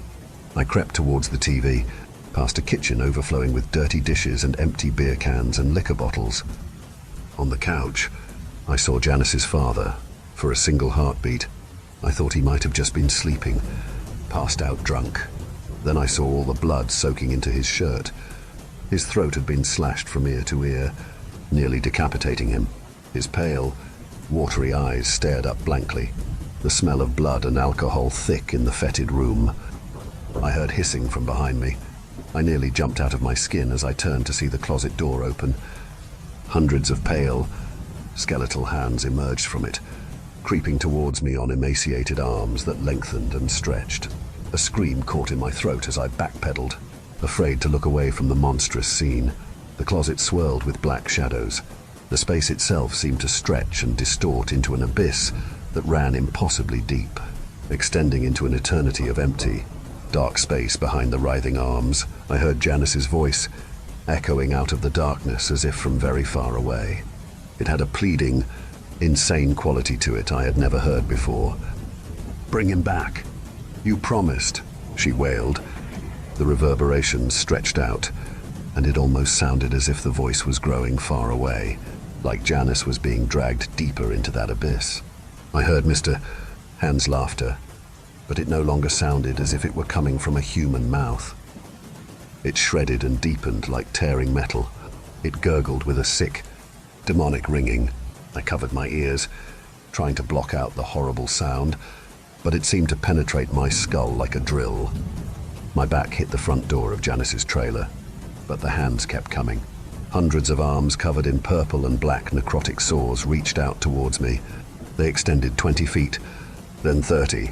They kept coming, the white bones of the arms cracking and reforming with nauseating, crackling sounds. I fumbled for the handle, too petrified to look away for even a single moment. The hands were only inches away, the fingers grasping like greedy mouths as they clenched at the empty air. I felt my palm brush the handle, heard it click behind me. The first of the skeletal fingers grabbed at my clothes, feeling as sharp as scalpels. I fell back, hearing my shirt rip. I looked down, seeing small slices all over my chest and stomach, scrabbling away on all fours like an animal. I fled, hearing Janice's agonized screams echoing eerily off in the distance, sounding as if they came from another world. The laughter of Mr. Hands accompanied it, as lifeless and cold as a black hole. I tore through the dirt roads of the trailer park, not seeing a single person in the dark. Lonely night. There wasn't a single insect chirping or bat flying overhead. The place looked as dead as the crater of a nuclear wasteland. I flung open the door to my home, hearing the distant whispering of voices. I heard Mr. Hand's grating laughter. I stopped at the kitchen sink on the way, grabbing a soiled, serrated knife, its gleaming silver surface still covered in spatters of spaghetti sauce. Sprinting blindly through the trailer, I followed the sounds into my mother's room at the back. She was surrounded by machines, her body looking as sunken and starved as the victim of a death camp. Her enormous eyes stared out from a skull-like face, glassy and wet as they looked up at Brent with pure love. "Brent," she whispered in a voice as wispy as smoke. Brent was pale and nervous, standing next to the looming figure of Mr. Hands in his brightly colored outfit. The face paint on Mr. Hands' cheeks and eyes seemed to have changed since I last saw him. It looked much sharper, formed into curving spikes, almost like the Gacy mannequin in the carnival tent, playing the rope trick on an unsuspecting victim. "Mommy, I don't know if you can understand me, but Mr. Hands is going to make you better," Brent whispered, as a tear slipped down his cheek. In his trembling hands, I saw Mr. Hands' curved blade gleaming brightly. "She will go to the gardens and drink from the water of life, and come back renewed," Mr. Hands said, putting a comforting gloved hand on Brent's shoulder. "Go on, Mr. Brent. Save your mother." "No," I screamed, running forward, but Brent didn't even look up. He prepared himself, his small body tightening with action. In a blur, the knife came down, stabbing into my mother's throat. Her hands clenched, her eyes widening as she stared up confusedly at Brent, waves of searing agony ripping through her expression. A last breath like a hiss escaped from her mutilated neck before she started seizing, her limbs kicking and twisting in jerky movements. Mr. Hands slowly walked back towards the open closet, removing his gloves with practiced ease. Underneath, I saw two rotting hands with black and purple sores eaten into them. A sadistic grin split his face like that of a skull. The darkness inside seemed to glow, emanating a sickly, purplish light. Brent could only stare open-mouthed at the bleeding, dying form of his mother, but I saw it all happening. "Don't let him get away," I yelled, but Mr. Hands disappeared into the glowing darkness in a flash, backing into the shadows and disappearing. The many bright colors of his clown form spiraled and dissolved as the shadows ate his body like a corrosive acid. As Brent stared in horror at the writhing body of our mother, the knife he had plunged into her neck quivering in time with her thready heartbeat, he gave a scream of primal horror. His eyes looked glassy and unreal, like the painted-on eyes of a plastic doll. A forest of hands reached out, hundreds of pale, grasping hands on inhumanly thin arms that disappeared deep in the shadows. I reached out, slashing blindly, but no blood came from the mummified limbs. Thick, black sludge like a car's waste oil dripped out instead, their dark surfaces shimmering with rainbows as they spattered on the ground below us. I grabbed Brent's thin wrist, dragging him away as he continuously screamed in horror. We had nearly made it to the door when the hands reached out, greedily snatching the air to grab Brent's small body. Thousands of fingers like razor blades approached, the sharp points of bone at the end swiping wildly at the two of us. Brent still struggled against me, crying for Mr. Hands. Mr.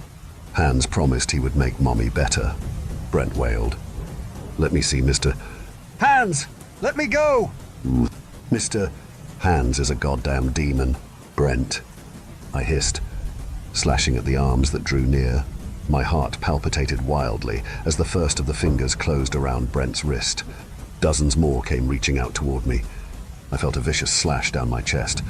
3 hands tried to dig themselves in my skin, leaving deep gouges that instantly bubbled over with blood. I cried out, falling back as my bloody shirt ripped off my body. Brent followed me, landing on the floor in front of the door. "Help me!" Brent cried, tears and snot streaming down his face. The many cuts on my body burned like acid as I groaned. My head swam, the pounding migraine from earlier returning with a vengeance. I looked up to see Brent starting to slide towards the closet, a single skeletal hand wrapped around his wrist. Dozens more streamed in to help. I crawled forward, feeling 1,000 small agonies screaming all over my flesh. I raised the knife, bringing it down onto the arm holding Brent with a sick crunching of bone. The hand holding his wrist tightened.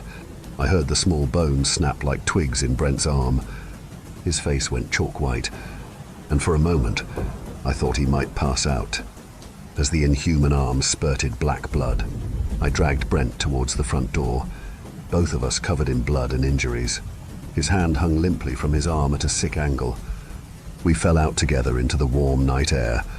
More hands followed us out as we crawled away, a furious, demonic scream echoing all around us in the voice of Mr. Hands. We fled, the arms stretching out of the open door towards us. Staggering, holding each other, we made our way out of the trailer park and found help. A few minutes later, I heard the first of the sirens approaching. This happened decades ago, and to this day, Janice's body was never found. My brother was arrested for the murder of our mother and committed to a psychiatric institution until he was 18. We tried to tell them about Mr. Hands, but no one believed us. There was never any evidence that another person was present at the murder, at least according to the police. I still have nightmares about that grinning clown with a smile like a knife blade to this day, and I wonder how many other gullible kids he convinced to murder for him. For, in my heart, I know there must be thousands of other victims. Story 4. My best friend Matty's went missing just as I am dealing with a serious mold problem. Oh, fuck. Matty's gone. I stress-talked at Jen while I stress-ate a handful of chocolate-covered espresso beans a friend of mine had recently sent me from Guatemala. I had awoken this morning to day number 3 of the brand new non-caffeinated me. Looked like the end of the line for that peace train. I wasn't sure I cared anymore. Slow down, David, Jen said. Where is my husband? You sound like the chick in The Incredible Hulk, I said. I just got off the F train, Jen said, ignoring my Marvel reference. I'm coming right over and I'm bringing coffee, David, and chocolate. I just got another fucking 40% off up to $15 promotion. Fucking AI! You hear me? AI? Just fuck off and fuck you. By the way, tell Matty I said he should try answering his wife's fucking messages for a change. 15 minutes later, my golden retriever, Archer, was whimpering his hello into Jen's crotch like it was thundering outside or something. It was actually a sunny day without a cloud in the sky, but it was grayer than the first scene of The Wizard of Oz in my heart. Jen told Archer what a good boy he was, enabler. I was modifying a couple of blonde roasts Jen had brought over, along with a few bags of dark chocolate and sea salt covered almonds. I was busy reheating the coffee. I didn't like lukewarm coffee. I poured the coffees from their cups into my new Michelangelo sauce pot. I then added all the chocolate-covered nuts and espresso beans. Then I turned up the heat. Behind my back, Jen said, David, where the fuck is Matty? People don't just disappear. I mean, Matty disappears sometimes. But not disappears. He's just slow to respond to texts and voicemails. This was rough. I loved Jen, like a sister, since freshman year orientation. That's when I had met Jen, Phoebe, Matty, Monica and Joey, and we all had become best friends for life, bonding over coffee, cannabis and bad sitcoms. But Jen and Matty, it was more than just friends. It was fire. Anyhow, time for that last cup of coffee. Got to make it count. The trick was reheating the coffee and dark chocolate-covered almonds and espresso beans to the proper temperature before transferring the chocolate-infused brew into proper coffee mugs. The ones on my kitchen counter sported Humphrey Bogart and Lauren Bacall images all over them. When the chocolate had fully melted into the coffee, I slowly began stirring the sugary caffeinated concoction with a steel chopstick. Joe began to imitate my life. Boil, boil, toil and trouble. I lowered the flame to a faint blue simmer while continuing to stir clockwise. I looked down at Matty's hastily abandoned sneaker. There was more mold and mildew on it than the last time I had glanced. I looked down at my own feet. They seemed fine. Matty's shoe looked pretty expensive and not to have seen very much mileage. 2 hours ago, I had been going through the divorce from hell. I needed someone I could trust. Phoebe was trying to ruin me. I think her lawyer had something personal against me too. She had passed me in the hallway of her law firm once, and I could have sworn she muttered, trout breath, at me. It's your upper lip. I had heard myself mutter back. Matty, Dave, baby. We're blood brothers since '86, baby. Blood brothers, Dave. We bros gotta stick together. We all fem, Dave. No child left behind. Me, Phoebe and her shyster are trying to eat me alive in the divorce. Matty. Matty. Dude. That fucking bitch. I always knew she was a bitch. Bruh. But my cousin Charlie's hooking you up. Right? Jen and I got you. My brother. I had foolishly sought representation from Matty's ambulance-chasing cousin, Charlie, who was always with the runny nose and the Abbott and Costello haunted house painting eyes. No, that's another thing I needed to talk to you about. Bruh, I had told Matty. Charlie's a... And then I called Charlie a bad word. Matty had frowned. But he ain't even charging. Bruh. Maybe, but I get the feeling it's gonna cost me. Probably a lot if Charlie don't get dropped now. Matty frowned. He did that when he didn't get his way. I got a plan. Matty, I said with a smile that came to my face but was a sad one just the same. Matty, oh, shit. My blood brother. Matty exclaimed, lighting up like a pinball machine. My man got a secret cash stash. Amirit, you flexin', horse. Gimme the loot. Gimme the loot! I had shrugged. Whenever Matty tried to be urban, I felt embarrassed for him. His parents, their parents, and me. Matty, I want to show you something. Matty, yeah. Hoss, you gonna show me the loot? Loot. Matty's eyes lit up like Christmas in Sin City. I had pulled a joint out of my pocket. See that wall? I asked Matty. Matty seemed annoyed. The one with the mold? Yeah, so what? It's fucking disgusting. You should do something about that. Never mind that, I said. You watching? I asked, emphasizing my words with my eyebrows like a stern Groucho. Matty often had intrusive thoughts and could be a little obsessive-compulsive from time to time. He had ADHD too. Okay, Hoss, I'm watching, Matty had said. What's the gag? You want me to hold your cash stash? Bros? I took the joint, a barbecue lighter, got the joint going and filled my lungs with a healthy drag. I then looked at Matty, let out the smoke and said, Watch! I then flicked the joint at a big moldy spot covering a large swath of the wall in shimmering spores from cabinet to shining cabinet. Before the joint could collide with the spore zone, it simply vanished into thin air.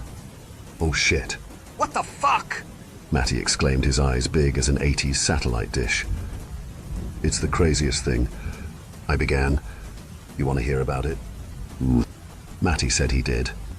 So, I told him the story. And then Matty didn't believe me, so as usual we argued. But this time Matty got a little physical. I wasn't going to fight my brother. But before it came to blows, Matty slipped on some mold and mildew. Yeah, fate put out a foot and Matty slipped, and then we looped back to the beginning. Matty's gone. But Jen didn't know what Bo knows. Jen didn't know why there was a lonely shoe on my kitchen floor, and I wasn't ready to tell her where her betrothed might be. Was there more mold there then before I awoke? No, it was only under the sink and on the wall. What a sad fucking song I was singing. Mold and mildew. How do you do? Dave! David! Fucking earth to David. Hello. McFly. I looked at Jen. Tell me slowly from the beginning why you keep saying my Matty is gone and you need to fucking have me roust Phoebe to come here when you know she only likes you slightly better than her peanut allergy. Phoebe's still coming, right? I asked. Jen put down her coffee with a thud. Archer looked at her. His ears were a bit back and he had that golden retriever. Should I be worried look. You're fucking neurotic, David. And yes, she's coming. Jen looked at her watch. And in about 10 minutes. So if you're going to tell me what the big funny fucking joke is now would be the right time. Jen was right. I had to tell her. She was a solid citizen ever since we were all living together during college.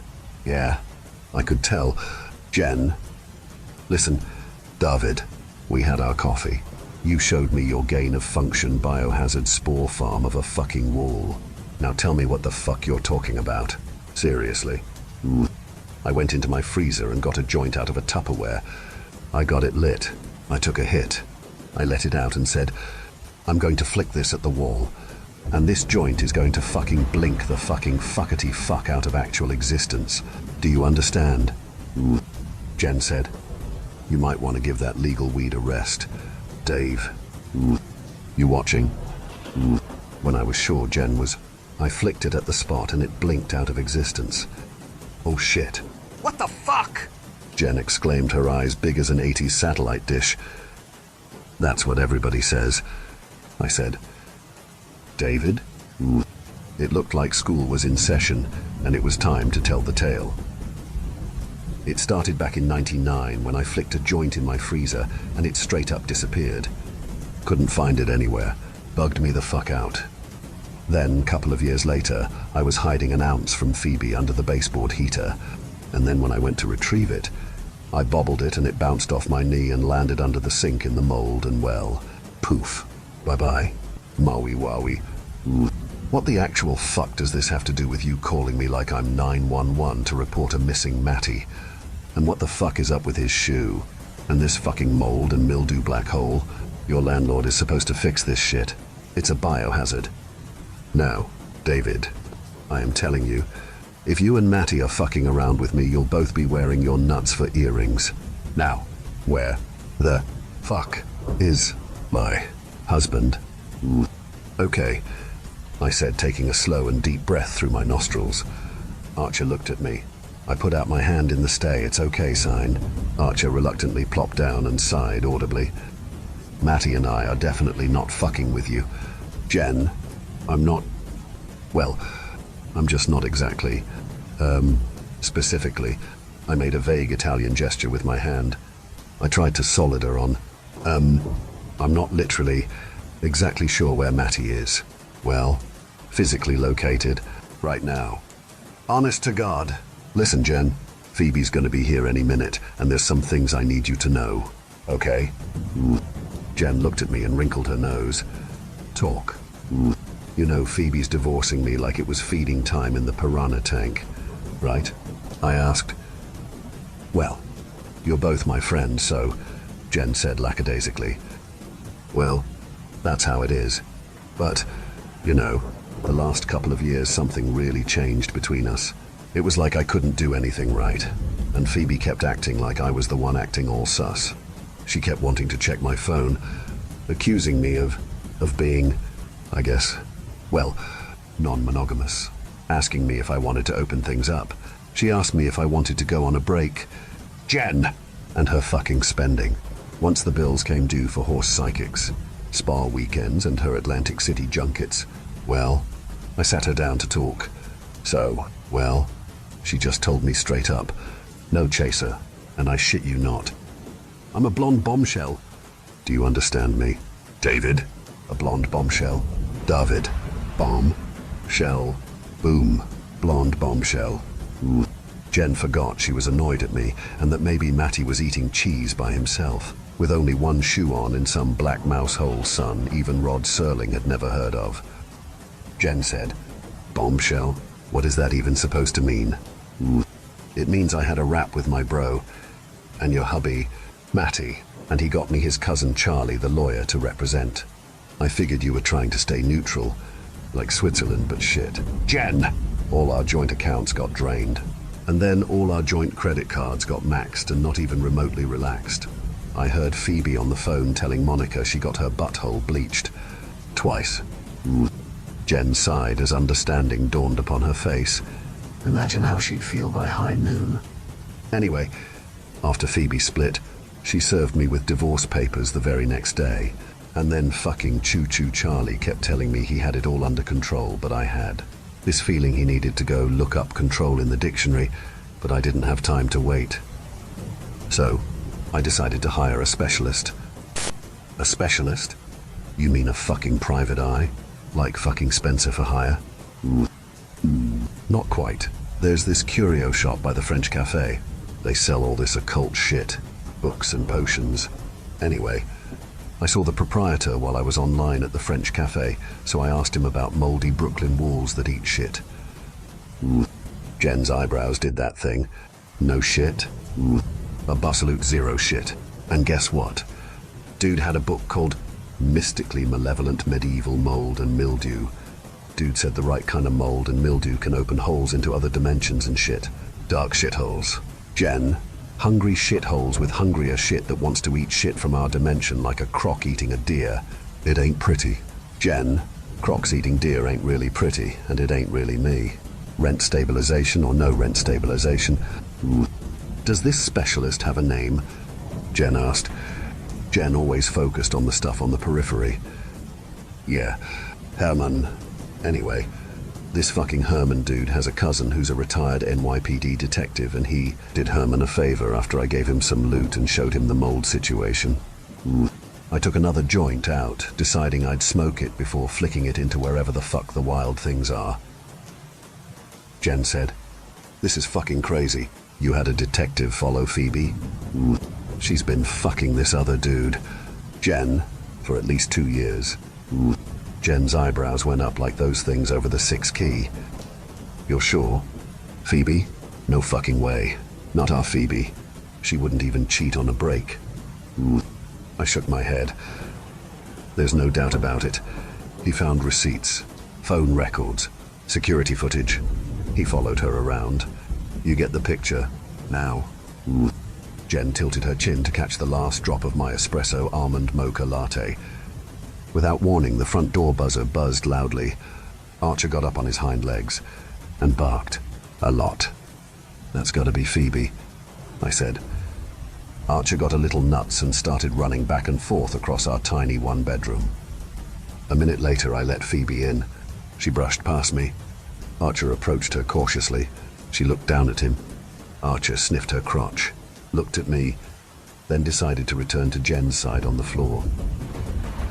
Phoebe kissed Jen on the cheek. "Okay," Phoebe said. "What was so fucking important that your lawyer couldn't tell my lawyer? David, you know we are not supposed to communicate directly, and you know exactly why. It's because you are a narcissistic, cheating and delusional rap music loving, left-leaning, emotionally dysregulated toon of a television character, a goddamned, shallow and superficial, two-dimensional doofus, while I am a spiritually enlightened, well-adjusted and resilient five-dimensional goddess bombshell. Get it? Understand, Dave? Do? You? Understand? Comprendes? Got it! I'm a Delulu cluster b-boy, and you are the Queen of Sheba. I got it. But I got to tell you something about Matty, and it also involves money." Phoebe's face relaxed a bit. It seemed to be engrossed in some calculus. "What money? What about Matty?" I took a manila envelope out from under the kitchen counter and took 3 8x10 photos out and placed them face down. I moved them around. "This isn't funny," Phoebe complained. "David," Jen intoned. "Patience," I counseled. I then pulled out another envelope. I emptied its contents on the kitchen counter. It was nearly 100 large. Phoebe's eyes looked like 2 black holes in the sky. "Come here, Phoebes. Watch the watch." Like a moth to a flame, Phoebe approached the cash stacks wide-eyed. "Gimme the loot, gimme the loot." "I knew you were fucking holding out," Phoebe snarled. "It's yours," I said. "All you gotta do is flip the photos without falling off the earth." Phoebe pushed past me, standing near Matty's now moldy shoe. Yeah, that shoe was moldy as fuck. What a difference 30 minutes makes. Phoebe looked at the cache. Realizing it was real, she furiously flipped the photos. Photo number 1. Phoebe performing an intimate act on Matty in my office. Photo number 2. Matty performing an intimate act on a roller skate wearing Phoebe. Photo number 3. Matty and Phoebe knocking boots in our marital bed. My red blanket was mostly off the bed, and the corner of the blanket was wet with dog slobber dripping from Archer's mouth. Phoebe, you fucked my husband? Jen asked incredulously. Phoebe looked up. Archer let out a low sound that could have been a prelude to a low growl. Phoebe? Phoebe looked at Jen, then she looked at me. So, fucking what? Friends? We're not friends. Ha! Don't make me laugh. We drink fucking coffee together and split rent because the cost of living forces my blonde bombshell bootyliciousness to deal with you fucking rugrats. So, if I wanted to fuck Matty, then Matty's getting fucked. Okay? I looked at Jen. Want to see something really fucked up? Jen? Jen looked at me. Then she looked at the pictures. Then she looked at Phoebe. Yes, I do want to see something really fucked up. Dave. I nodded. I looked at Archer. I put up my hand and said, "Stay." Archer, stay. Phoebe said, "Give me the fucking loot." But before she could finish, I stepped behind her. I grabbed my soon-to-be ex-wife by her shoulders. "Ah!" she said, indignant annoyance stretching like boardwalk taffy in July. I put the sole of my non-mildewed running shoe against Phoebe's butt. I took in a lot of air through my nostrils. Then I kicked her ass and the rest of her into the black hole sun mystical mold and mildew without further ado. "Bitch," I said. Phoebe yelled, "You mother." But I never got the rest of it because she hit the wall in the nastiest and moldiest part, and Clear kept going deep into the nothingness. And nothing is exactly what I felt when I looked at Jen and said, "I really gotta move to a new crib." "You really fucking do," she said. "Like, grab the loot, grab Archer, and let's get the fuck out of here." Sometimes I did as I was told. Downstairs on the street, Joey and Monica were pulling up in front of the hydrant in Joey's new SUV. "Guys! Where's your better halves?" Monica laughed alone and too boisterously at her own joke. Joey said, "Hey Jen! Hey Dave! Yeah! Where's Phoebes and Matty?" I looked at Jen. Jen looked at me. Archer looked at everybody with that golden retriever. Should I be worried look? I didn't know what to say, so I said nothing. Somewhere I heard a car stereo playing "Don't Stop Believing" by Journey. Kinda makes you question everything, you know? Story 5. Paid in full. The phone startled me out of a dream. The dream was about a bartender I spent a fortune tipping the last year I was in med school. She had coxcomb red hair, big tits, and a tattoo of a satyr on her bicep. In the dream, we were on a desert island. Fucking. I woke up in a big, cold bedroom alone. Down the stairs, groggily. Careful, careful. A sleepy misstep, and it's a trip to the ER. As a patient, God forbid. Standing in my dark kitchen, bare feet cold on the black slab floor. I picked up my landline. "Hello?" No answer. Just crackle and static. "Hello?" I repeated, impatiently. "Took you long enough. Busy getting drunk or something?" It was a woman's voice, and she sounded old and angry. "Who is this?" "Don't play dumb. Sonny, you know why I'm calling?" The line was crackling and buzzing like she was calling from a payphone in Moscow in 1985. "Who the hell is this?" "Oh, you think you can take a tone with me? You know damn well your rent's overdue. You know what's good for you. You'll pony up pronto." "I don't know who the hell you are, but I don't pay rent. I'm a big boy with a Porsche and a Morga." And then came the sound of a phone being hung up furiously on her end. "Some senile lunatic," I muttered to myself, and went to turn the ringer off on the phone. But that must have been the first thing I did without even thinking about it when I got to the phone, drowsy and confused, because it was already off, so I just left the damn thing off the hook. I stared out the big window in my kitchen for a minute, shuddered at the snow that had accumulated outside, renewed my vow to move to Santa Cruz before I was 50, and headed back to bed. The next couple of weeks were smooth and easy. I saw patients. I wrote scripts for beta blockers and statins and the occasional dick pills, bought rounds of drinks at bars in Druid Hills like Moonglow and Worcester's pub places with truffle fries and $15 cocktails, watched Succession while I stared at my near-mint condition Peloton rowing machine. The next couple of weeks went smooth and easy.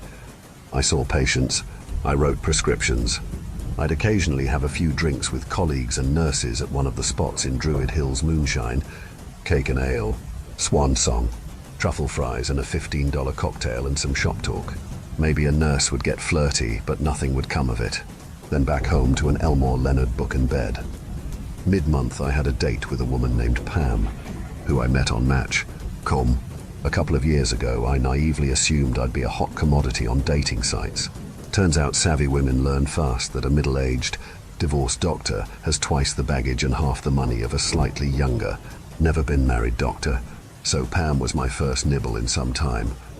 We met on a Friday night at the Griffin and the Unicorn in Upper Druid Hills. Good bistro food, good drinks, parking's a bitch. Pam was 41 and very pretty. She was tall with short dark hair and bright blue eyes and a parakeet beak of a nose.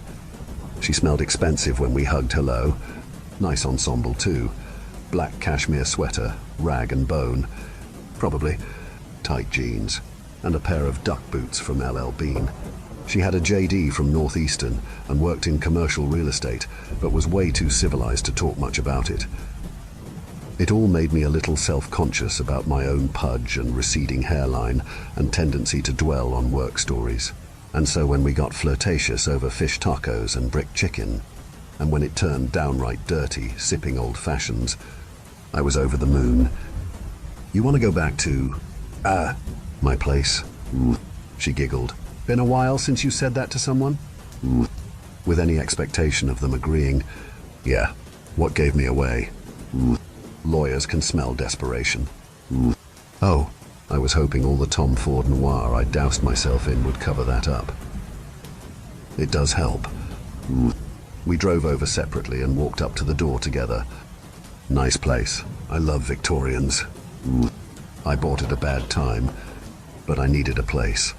Didn't want to do some kind of divorcee dirtbag transition where I stayed in an apartment and waited out the hot market. This ran you. What? High sevens? Low nines? Shit. Yeah, you got screwed a little. Still. I turned on a brushed nickel halogen lamp and lambent lighting wafted through the room. Pam looked around and grinned. So, did you just call Restoration Hardware and ask them for the second most expensive of everything? And she had my number, the cappuccino-colored leather couch, the halogen lamp, the decorative spotlight, the bar shaped like an old globe of the world that swung open, revealing crystal tumblers and 6 kinds of whiskey, the driftwood coffee table, and even the bleached elk horns hanging on the wall all came from Resto. Good eye. But actually, I carefully selected each piece myself, out of the catalogue. She grinned. Doctors. Hey, I've got more money than time. Or taste. Well, you don't want too much taste. You have too much taste and you end up working at Restoration Hardware. Touché. Just got out of a relationship with a guy like that.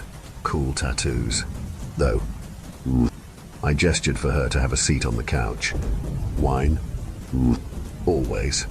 And while I was in the kitchen picking out a bottle of white from the rack, reaching for one, putting it back and selecting a less pretentious but more expensive bottle, she called out, "Actually, I have this very same coffee table. I just mixed and matched with some stuff from Pottery Barn too." How bohemian, ransacking a drawer for a corkscrew. If I'd found the damn thing faster, the date might not have ended so abruptly. But then, pushing aside 5 or 6 sizes of measuring cups to finally get at the corkscrew. I heard someone pounding on the door. "I'll get that," she said. Well, shit. I walked back into the living room with a bottle of wine and 2 glasses, expecting something weird, but putting on a brave face. The look on Pam's face, like a badger who had gotten into an amphetamine warehouse, wasn't a good omen, and the room suddenly reeked of burnt matches. Wine. I held up the bottle in my right hand and 2 glasses in my left and tried to look sexy. She was sitting back on the couch, staring at a piece of paper. Then she said, "Christ, who do you owe $200,000 to that's trying to collect banging on your door on a Saturday night?" What? I've never owed anyone that kind of money. My med school loans were less than that and they're paid. Well, when I got to the door, there was a note there. She held up a piece of yellow legal paper, rather dramatically, like she was presenting damning evidence to a jury. In big, angry-looking writing, it says, "You owe me $220. Pay up or else." Mem. Who the fuck is MM and why do you owe them so much money? Oh, I think that's actually $220. That's worse. You owe someone $200 and you can't or won't pay. No. I mean, I think this is some older woman, maybe mentally ill, and I explained as succinctly and sanely as I could about the weird phone call. "Look, I'm sorry.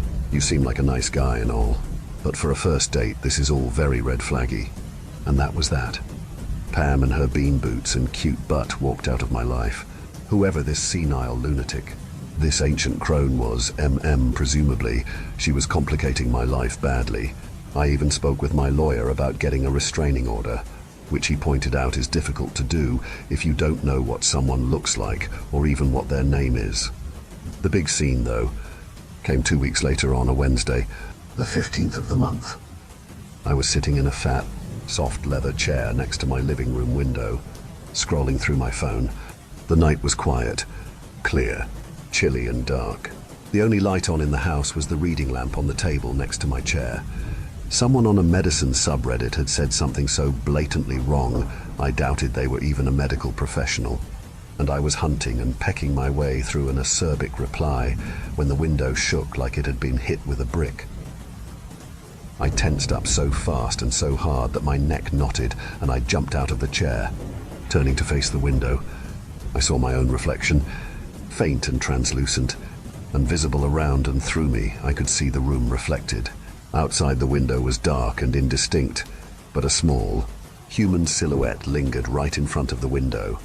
I turned to run the hell away, and then thought again and lunged for the lamp, shutting it off and throwing the room into darkness while making the outside clearer. The shape I had seen resolved into an old crone who had pressed her face directly against the window and was peering in. Her mouth was pressed against the glass, but her breath was not fogging up the window the way it should have been. I remembered the old method of holding a mirror up to a corpse's mouth to see if it was breathing. The face was white and bloated, teeth rotten, gums mottled. One eye was wide open as if in shock, the pupil so dark it could have been black. The other eye was missing, just an empty socket. Shockingly clean. The overall effect of the face made me think of a lily in a hothouse, wilting and prey to beetles. With her good eye, the woman was scanning the room while she pounded on the glass. She was mouthing words, angrily and urgently. Then I took a step back, and suddenly she turned to the side and strode angrily toward the front door. In profile, I got a glimpse of how ragged and gaunt her face was. The pallid face and livid red cheeks and bulbous nose were frozen in my brain. And I saw that behind her she was lugging a huge purse. And then I heard pounding at the door. Then I heard her try the doorknob.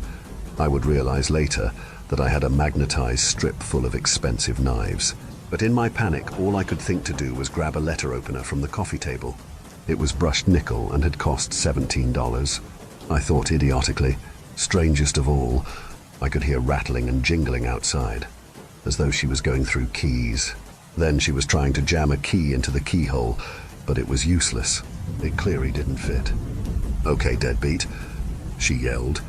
"Have it your way, but I'm coming back here with Sheriff Carter. Then we'll get you out of here. Then we'll change the damn locks back. I sat on the floor, leaning against the wall, and pulled my knees to my chest and breathed deep, in and out. When I had calmed down, I went to the door and threw it open. That was when I saw bloody footprints leading from the porch up the driveway and then disappearing. As far as I knew, there was no Sheriff Carter in Druid Hills. Calling the police did. However, seemed like a hell of a good idea. Officer Watkins was a cautious, tactful man with a head full of silver hair. He sat in the red and white Regency chair next to mine and took notes gravely. It was hard to imagine him lasting a whole shift in any police department outside Druid Hills, but here he seemed to fit right in. I told him about the phone call and the note, and now the horrible-looking old woman showing up at my window. In fact, I'm afraid someone who is mentally ill has gotten a bad idea in her head. It might be unsafe for both of us. I feel like there needs to be some way to find out who she is and get her help. Get her help far away from you and Druid Hills, he noted wryly. And then when I said nothing, he added, rather obliquely, "You know, this used to be the bad part of town." I wasn't aware there was ever a slum in Druid Hills. Oh. In the 1980s, the money started to run out for some folks who had never thought that would happen to them. The Victorians in this part of town started to go to seed repairs went undone. Taxes weren't paid. Like the man said once, it happened slowly at first, then all at once. Houses in this neighborhood got turned into cheap apartments. Then, of course, a few years ago, they got bought up and turned back into the sea moss, green and Cape Cod blue manses they used to be when folks like you started moving in. I don't see what this has to do with me. Do you mean the crazy woman harassing me maybe used to live here and thinks she still does? Well, you said she was jabbering about rent and calling you a deadbeat, and the note was signed MM. Right. See, a lady named Mildred Miller used to own a bunch of these houses. She was maybe the first and last slum lady, I guess, the Hills ever had. Thank you for venturing into the darkness with us. If you dare to explore further, be sure to subscribe to our channel for more spine-tingling tales of horror and the supernatural. Remember, the shadows hold endless mysteries, waiting to be unveiled. Stay tuned for more bone-chilling stories as we continue to traverse the eerie depths of the unknown together. Until next time, may your dreams be free from the haunting echoes of our tales. Or perhaps not.